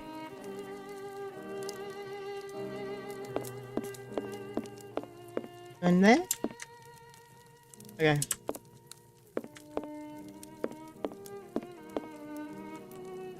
Holmes examined the broken jar that belonged to Finley's tenant. I wonder what this substance is. I don't recognize the odour. Formalin, Watson. This jar contained formalin. Interesting, don't you think? I've been waiting for something for days. Just the tiniest bit of news that would make sense of this whole matter. But there's nothing, neither from the press nor the police. Unless Inspector Aberline is holding on to some information without realizing its importance, which is quite possible. It is time for you to return to the police station in Whitechapel, Watson. And didn't you tell me that you had a matter to take care of it? Take advantage of it to learn more about this pill and its contents. Ah, but Holmes, it's late, and spending another night in this district is hardly my idea of entertainment. I know, Doctor, but we don't have any choice. Time is against us. Take your pistol in case you run into any troublesome characters. Fine, as you wish, Holmes. Okay, to the police station.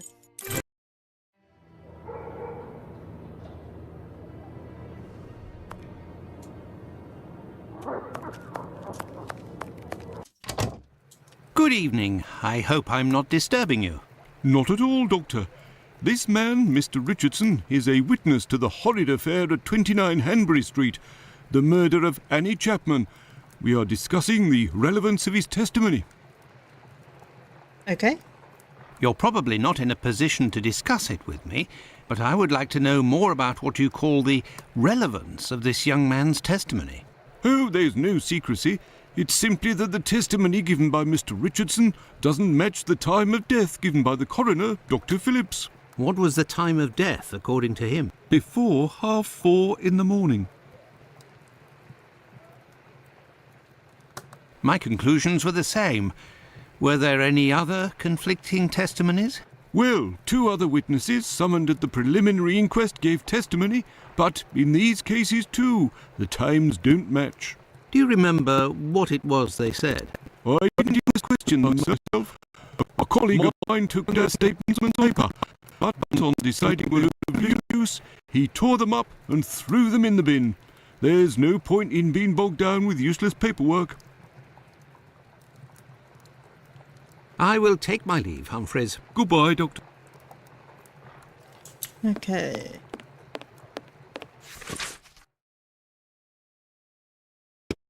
An old report on arrests that took place a few years earlier. Here are the ripped statements. I can piece them together again. No.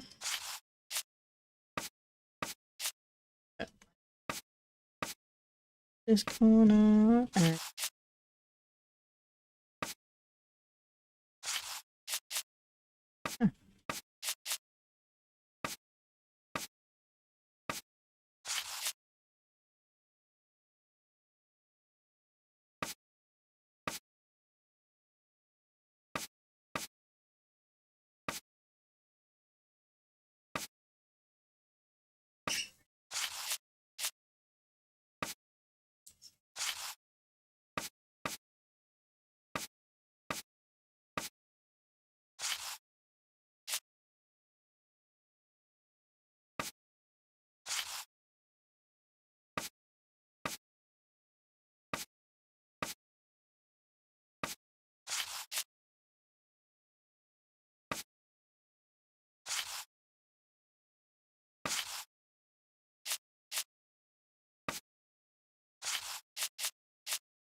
two pieces.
There, all done.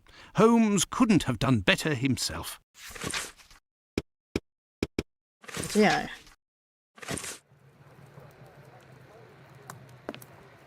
Excuse me, Doctor, but I must take Mr. Richardson. Will you speak to him? May I introduce myself? I'm Dr. Watson. I am... You wouldn't be the chap what writes the detective stories in that there paper? Well, yes, indeed, my stories have been published in the Strand. Go blimey, wanna tell me old mum? It would seem your testimony is the subject of some debate. Could you tell me what it was about? They'll be telling I'm a bit befuddled about the times that I told them. But it can't be so. I knows what I sees and what I don't sees that morning. What did you see, or what didn't you see? And at what time, would you say? I'll tell you this for nothing. It's me old mum who lives at the house where the body was found out back in the garden. She has her shop at the bottom to the right of the stairs. Her door was broken down not too far back because it's a real zoo it is. Right, the morning it happened, I head that way to see if me old mum has finally had the place broken into. It was 5:15 when I got there. That I'll swear on me dear old mum's life. I had a look round to see if the cellar had been taken. No. I had a little sit down on the stairs by the courtyard because me shoes were causing me no end of pain and I had a cut and all. I didn't see a single thing below the steps, Doctor, not one single thing. If there was some bird all covered in blood, tain't no how I could have missed that, even if it were night time. Right, 5 minutes after getting to number 29, I had to clip off. And now they tells me that either I can't tell time no more, or I was fixing me loafer next to a stiff that was still steaming. All right then. Evening, gents. Okay. Yes, Doctor? So, how far along are the investigations into these two recent murders? Everyone around here believes both crimes were committed by the same man. But as for the Hanbury Street and Bucks Row crimes, nobody has heard or seen a thing. By the way, have you heard of a Dr. Tumblety? No. Is it important? Yes. Well, no, maybe. Actually, I don't know. I have heard about this man, his frequent nocturnal outings and bizarre behaviour. What does this chap look like, Doctor? And where can we find him? The last I heard was that he was staying at Finley's place, the man who was looking for me a few days ago. It would greatly assist us if you could ask Finley what your strange associate looks like. We could then see if the description matches any witness accounts. Okay. I will take my leave, Humphreys. Goodbye, Doctor. Go to the boarding house. There is a strong smell of gas. It seems to be coming from the abandoned building. Good evening, Finley. How are you? Oh, good evening, Doctor. So. And you? It smells of gas here. You might say, Doctor, without wanting to speak ill of the force, I have to wonder if the police are up to something. What do you mean? Well, I was outside yesterday evening when the light went out at my place, and a gas smell came from the abandoned building across from my place. And a minute later, the police arrived and were snooping all around like it was them who hid the gas before arriving. Have things sorted themselves out with your strange tenant? Don't talk about it, Doctor. That man is truly bizarre. He goes to the most sordid locations once night falls. 3 days ago, my wife told me she saw him come in with blood-stained clothes and a fearsome look. Interesting. What does he look like, and how old is he? Oh, he's my age, give or take, so the other side of 50. He's always dressed in a striking manner, with an American hat. He's big, close to 5'11", I'd say. He has a strange voice, not just his accent, see, his voice. Very well. Goodbye for now, Finley. Goodbye, Doctor. Now then, let's go to the police station.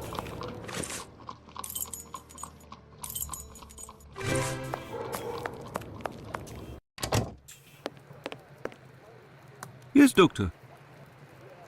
Tumblety is a man around 5'11", about 55 years old, extravagantly dressed and with a rather distinctive voice. He boards at Finley's. You should know where that is, as the police were there only yesterday. Their arrival coincided with a strange gas leak. Ah, yes, I know where you mean. Indeed, there was an odd affair with the gas. It was rather unsettling. We were searching for a well-known scoundrel who was ratted out by Squibby, the chap we followed and saved from the pack a few days ago. This thug, No Pity Bluto, must have been in the abandoned building in question. but there was no sign of him when we arrived. Furthermore, an inspector said that, given the smell, the thingamabob that supplies gas to the building was probably damaged. So we took no risks and were called away somewhere else. I will take my leave, Humphreys. Goodbye, Doctor.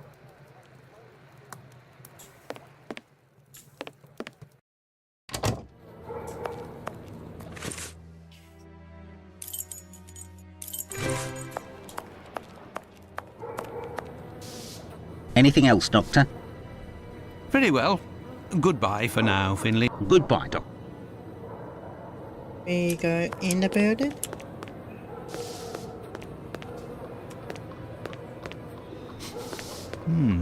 There is a strong smell of gas. It seems to be coming from the abandoned building.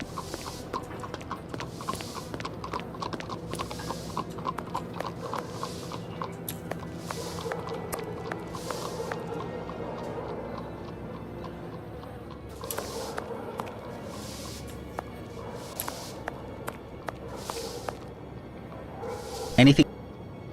Very well. Goodbye. Goodbye, Doctor.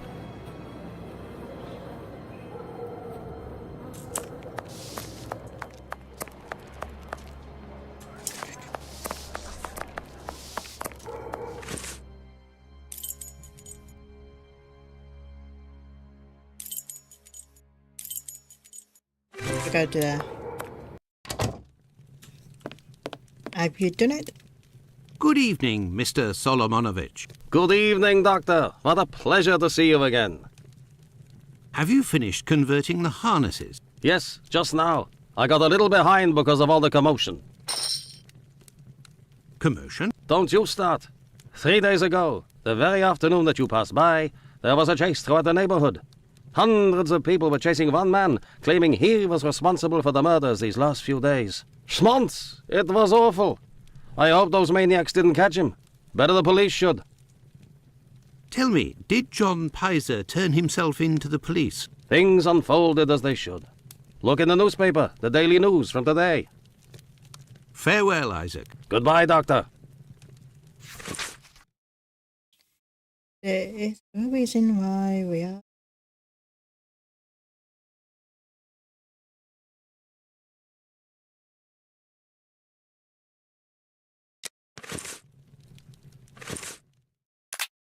In a clinic.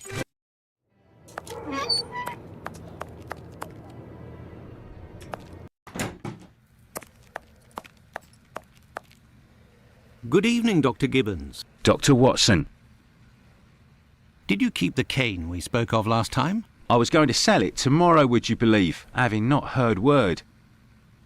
Did you keep the cane we spoke of last... I was going to... Here are your harnesses, Doctor. They are top quality, I'd say. Definitely worth the price of this walking stick. Here, it's yours. Think of that. Do you have any formalin here? No, definitely not. They have it in university hospitals to conserve anatomical specimens in jars. But in a little clinic like mine, we don't keep anything but bad memories. Well, farewell, Doctor. Goodbye. I must go to Miss Bella's. Yes, Doctor? Could you tell me what type of pill this is? Yes, we have those here. It's not really a medication. We give them to patients with chronic respiratory conditions like tuberculosis. Did you have a patient by the name of Annie Chapman, the woman killed 3 days ago? Indeed. She came in the morning of her death. Poor woman. Did you give her these pills? Yes, now that I think of it. She actually came in twice. The first time I gave her an almost empty container without making her pay. She came back during the day and said she dropped the container and stepped on the pills. She wanted to know if I could give her more again without paying. I refused. After she left, a patient who was there told me that he lives at the same place and confided that she had been lying. He saw the pills fall in the tenement's communal kitchen, but the woman immediately wrapped them up in a piece of paper. Where did this paper come from? According to this man, she'd found it near the chimney in the kitchen. Anyone could have thrown that paper there. That envelope can't have anything to do with the murder. Pardon, Doctor? Nothing. I was just talking to myself. Hey. Well, farewell, Doctor. Goodbye, Dr. Watson. I must go to Miss Bella's. Yeah, Miss Bella's.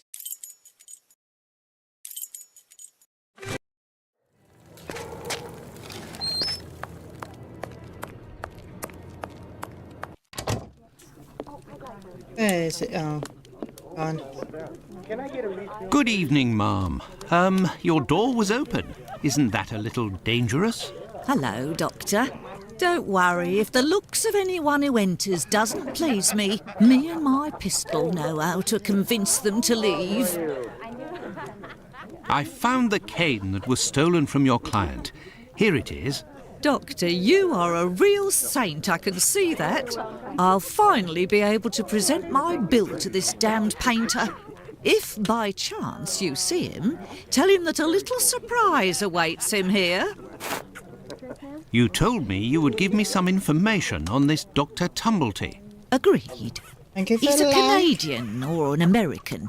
He parades from time to time through the neighbourhood in a 50-guinea suit and acts like a doctor. But for business, he isn't worth it. This damn Yankee hates women. The few times that he was approached by the girls, he spit on them, all the while hurling insults. It would seem that he was hunting for the bad boys. He's looking for trouble, that animal. Does he frequent any pub in particular? Aye, the Wasp's Nest on Burner Street, I think. A seedy spot even by our standards. Do you happen to know Annie Chapman, the poor woman who was killed 3 days ago? Dark Annie? Like all the drifters in the area, I've seen her once or twice. With respect to the dead, Annie really was the bottom of the barrel. What do you mean?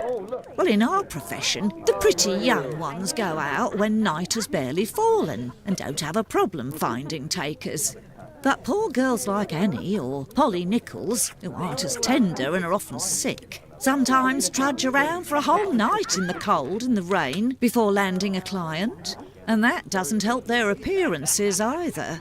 They don't have much choice about paying for a bed for a few hours, a glass of gin or a hot meal.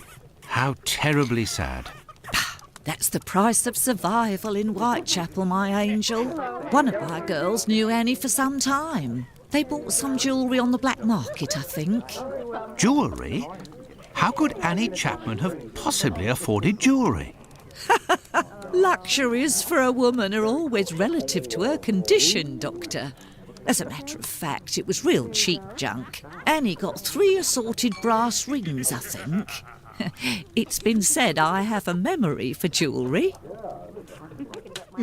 How is Lucy keeping? She's doing well, Doctor. But believe me, it won't last. Rare are the girls who can build a future in our profession. Very well, I shall let you get back to work, Ma. See you soon, my love. Okay. Nice.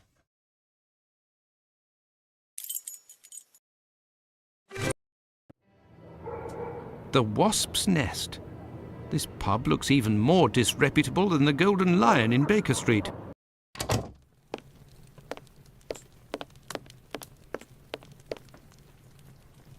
Greetings, my good man. Could I have a pint?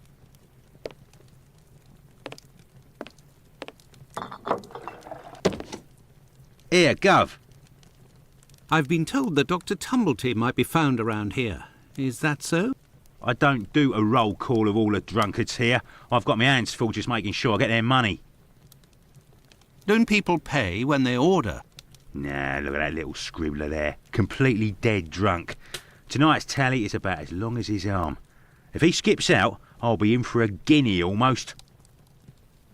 Goodbye, my friend. Oi, that's it. Leave. Goodbye, my friend. Oi. Good evening. Would you happen to have seen a Dr. Tumblety? A man of a certain age dressed in a flamboyant manner. If you're looking for some company, Gov, you've come to the wrong place. Me, I'm just here to pour. I don't care who you is, I knows nothing and I don't care neither.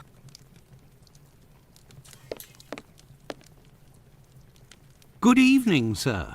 It'll be the coup of my career, Governor said. Ha! You'll make loads of doss of the paper, he said. You're a journalist? That's so. Tom Bulling at your service. The Whitechapel ferret, the wizard with the scoop. You don't appear to be in a state to write anything, my friend. You're mistaken. Whiskey passes through the blood and turns into ink. Simple. You see, mugs and inkwells are all the same. Don't you think you should settle your tab and go home? My red ink? Where's my red ink? I won't even pay half a halfpenny if they don't return my red ink. It's my blood you hear. Jeez, Very well, drunk. I'll be on my way. Here he is. Good evening, sir. Well, I know you. Why, we met at Miss Poolman's the other day. So you've come to slum it in Whitechapel, eh? Do you know Dr. Tumblety, a Canadian or American chap? Quite an extravagant dresser. Frequents this pub now and then. Are you intimate? No. What do you mean by that? Oh, nothing at all. I just wanted to prove my discretion concerning this man, in so much and so far as I know him. You wouldn't like it if one day the tables were turned and everyone was talking about why you were in the borough. Isn't that so? As it happens, I saw Miss Pullman recently. She told me that she couldn't wait to see you again. She said something about a surprise that is waiting for you at her establishment. Why, that is some of the best news I've heard, my friend. As thanks, I would like to let you in on a secret. The man that you were talking about, and whom I happen to know by sight, passed by and went through that little door that you see over there. Another man let him in. They weren't together for more than a few minutes, to be sure, eh?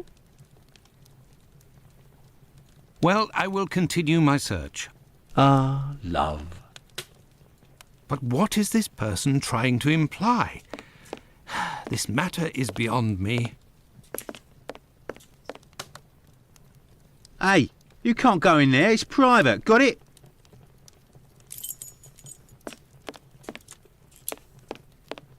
This is the sink where the barmaid puts the glasses to soak. Look, red ink. What's that doing here? The bottle is closed. There must still be some ink inside, and it looks like a glass. The barmaid must have put ink into the sink by mistake. Right. Do I get in your way? Me? If you'll excuse me, sir. You're the best. The boss told me. My red ink. Well, where's she be? I found your red ink, my friend. You should settle up and head home. Thank you, my friend, thank you. The spring-heeled phantom will be revived.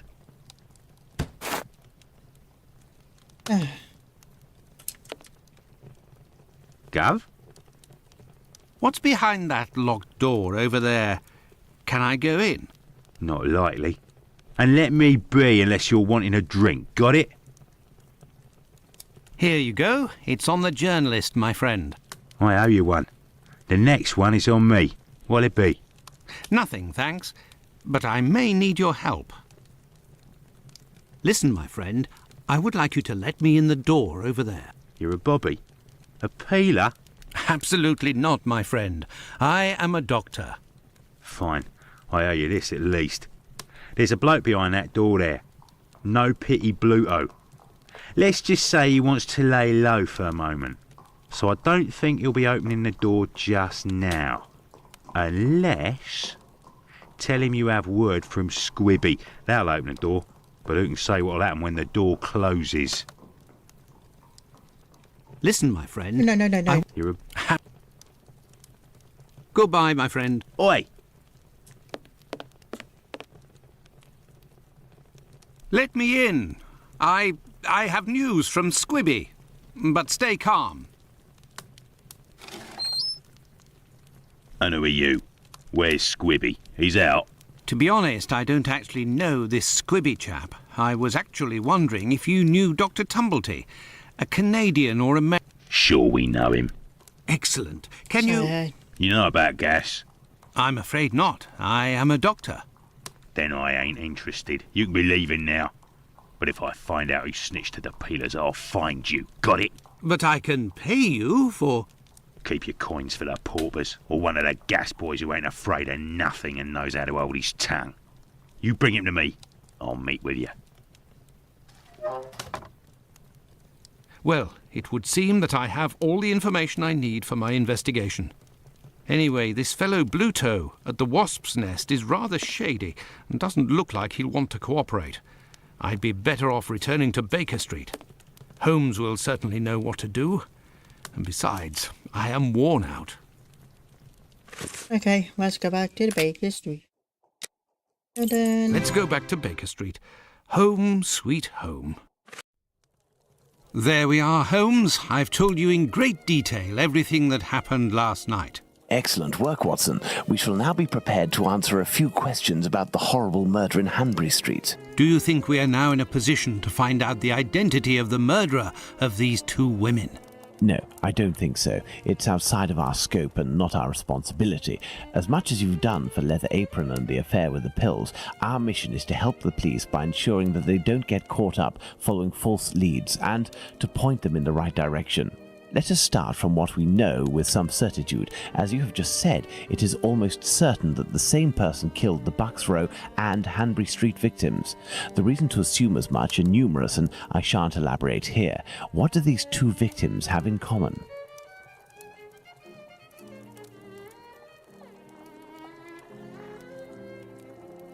They know the people in... It's true, these two women were in the same profession, but... Indeed, Watson. These two women were both prostitutes. That is of vital importance, Watson. My memory from your examination of the scene is rather hazy. Didn't you say something about the killer's frame of mind? I was talking about the victim's possessions that were placed on the ground and the rings missing from Annie Chapman's fingers. This killer is a cunning predator, comes from a rather humble background and shows steely self-control in carrying out the murders. Something is puzzling me, Holmes. Richardson's testimony contradicts the time of death given by Dr. Phillips, which also matches my own, 4:30 a.m.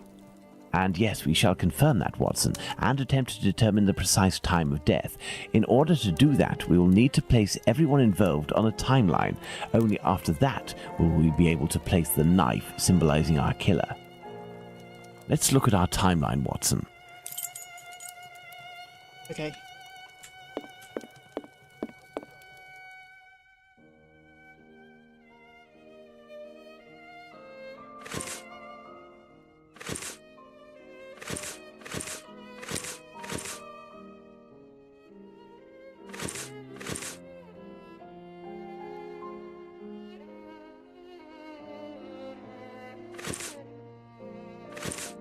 We left the station at 6 o'clock and it took us 20 minutes to arrive at Hanbury Street.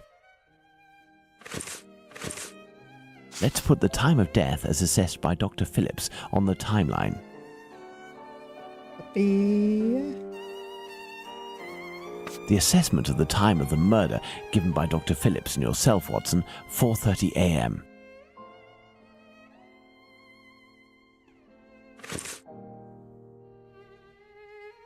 And the what?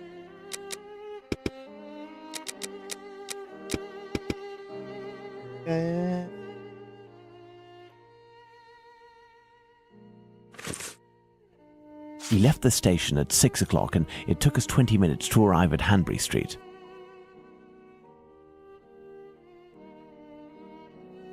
Our arrival at the scene occurred at around 6:20.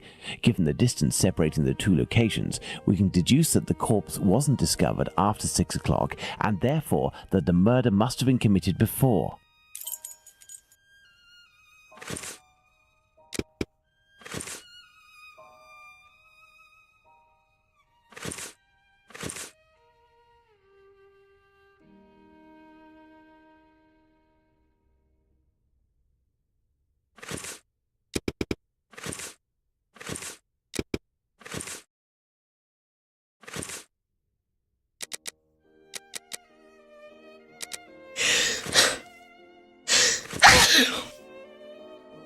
Oh God. Crazy.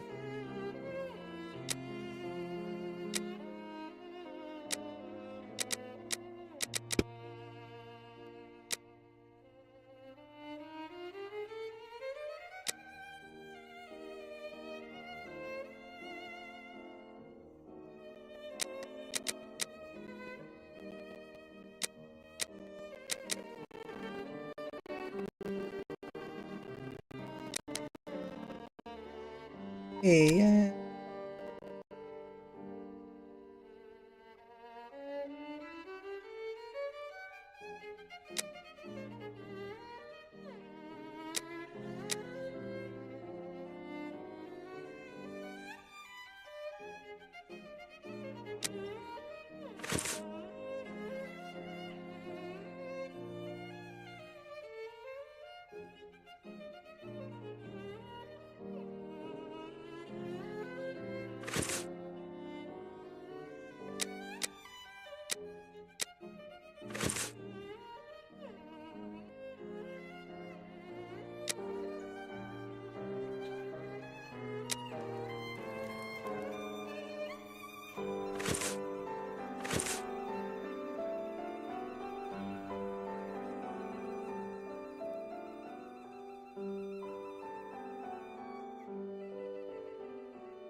Seriously.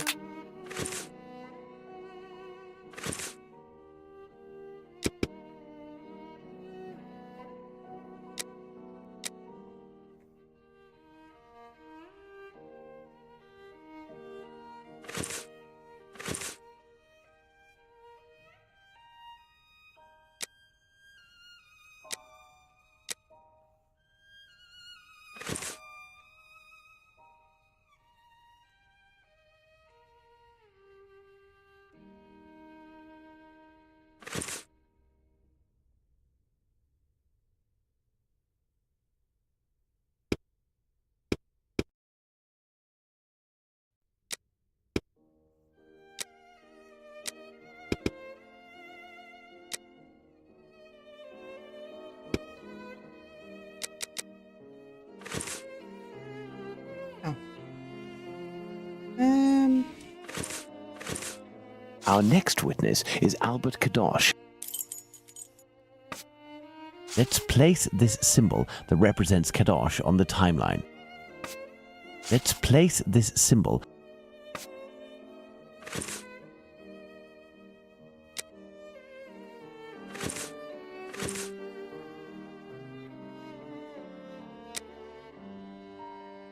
Good job.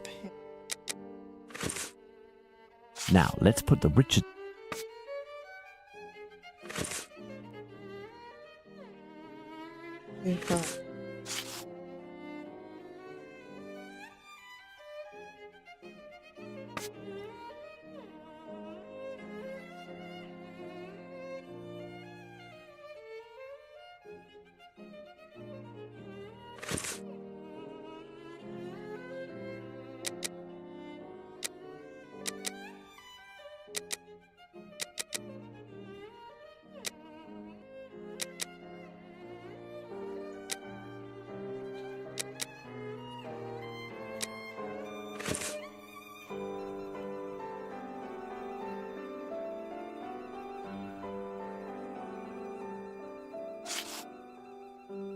Oh, 45.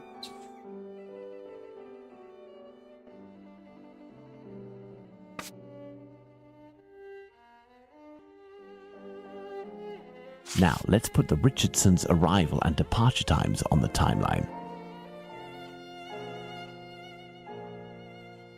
Despite the great respect I have for Dr. Phillips and the value I place on our friendship, my deepest conviction is that both of you are mistaken, and that Richardson is in the right, and that these two testimonies put down in writing have real worth.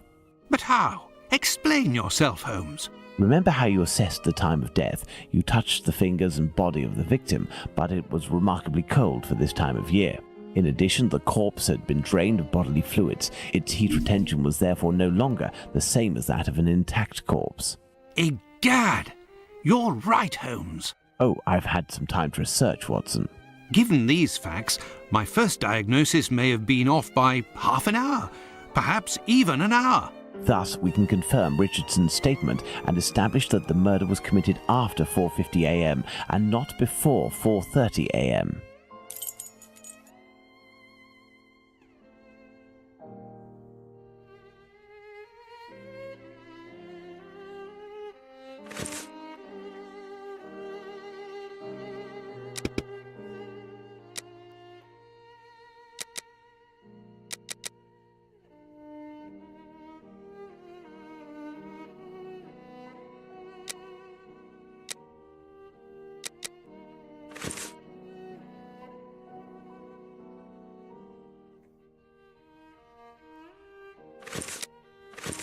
Now, for the most important part, the testimony of Miss Long. She claims to have seen a woman speaking to a man near 29 Hanbury Street sometime around...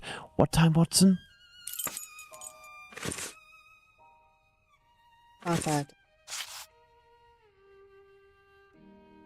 Let us assume, therefore, that Miss Long's testimony is, as is most certainly the case, true. She places her meeting with the victim at around 5:30, claiming to have heard a clock chime on the half hour at the moment when she enters the street.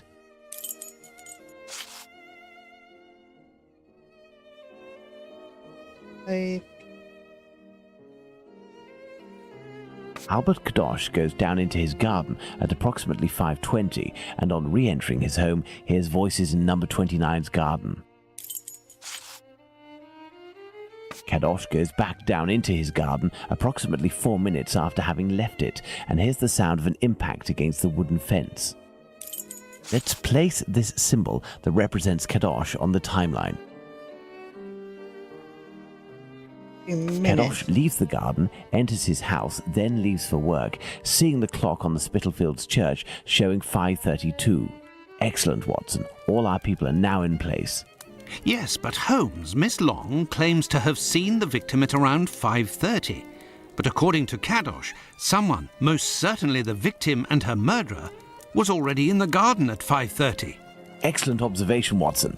It must be noted, however, that these two witnesses, Long and Kadosh, saw the time shown on the clocks in the area, which are often inaccurate and went by their empirical and, in this case, erroneous estimate of how much time had passed. Thus, neither of these two times can be considered reliable.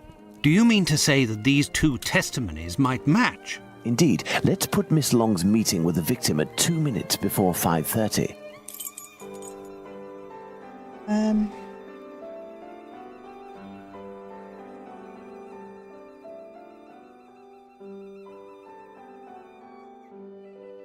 Let's add Miss Long's meeting with the victim at 2 minutes before 5:30 a.m. Mr. Kadosh claims to have passed by the Spitalfields church at 5:32, which, given the distance from 27 Hanbury Street, would mean he was still at home at 5:31. Let's therefore put the end of his testimony at 5:31. Miss Long heard the man say to the victim, "Will you?" to which the victim responded, "Yes," which would suggest that an agreement was reached and that the transaction was imminent. They then proceeded to enter the garden, which puts the voices heard by Kadosh at 5:29.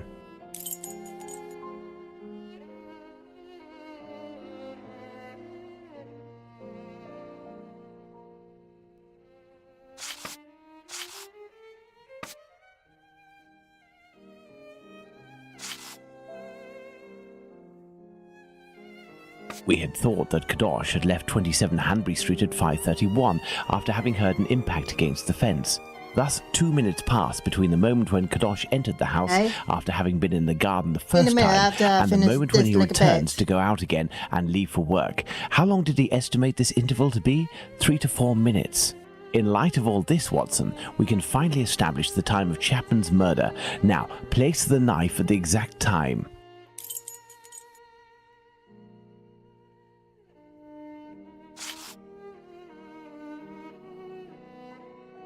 Now then, taking into account that the local clock isn't exact and that a young man was off by a minute or two in his estimations of his comings and goings, we can confirm Miss Long's testimony and place the time of the crime at approximately 5:30. But in that case, Holmes, the man that Miss Long saw is none other than... That's right, Watson. It was the Whitechapel killer. To think that Miss Long and Kadosh were only a few feet away from him. Indeed, Watson. Had Miss Long passed just a little closer to the victim and her assassin, or had the young Kadosh popped his head over the fence out of curiosity, the killer would most certainly already be behind bars. That's some stroke of luck he had there. I couldn't agree more, Watson. But his luck didn't end there, given the mutilations inflicted upon this poor woman. What must be considered above all is the killer's obvious wish to remove one and only one specific organ. His surgery pinpointed the exact spot, avoiding superfluous incisions. This suggests the man possesses at least a minimal anatomical knowledge. Are you suggesting a doctor or a butcher? Perhaps, but the possibilities are still too broad to conclude with any certainty. Now for the motive. Despite my almost complete lack of practical experience on the subject, I have a rather precise idea of the usefulness of a uterus and a vagina. Nonetheless, once they are separated from their usual envelope, I am more circumspect as to the uses one can make of them. What do you think, Watson? Okay. You need a board, Watson. Okay, I can save it here. We can continue with this tomorrow. Save the game. And we can't forget to save the game. Alright, I will see. Thank you for coming. Appreciate it, and see you later. Bye.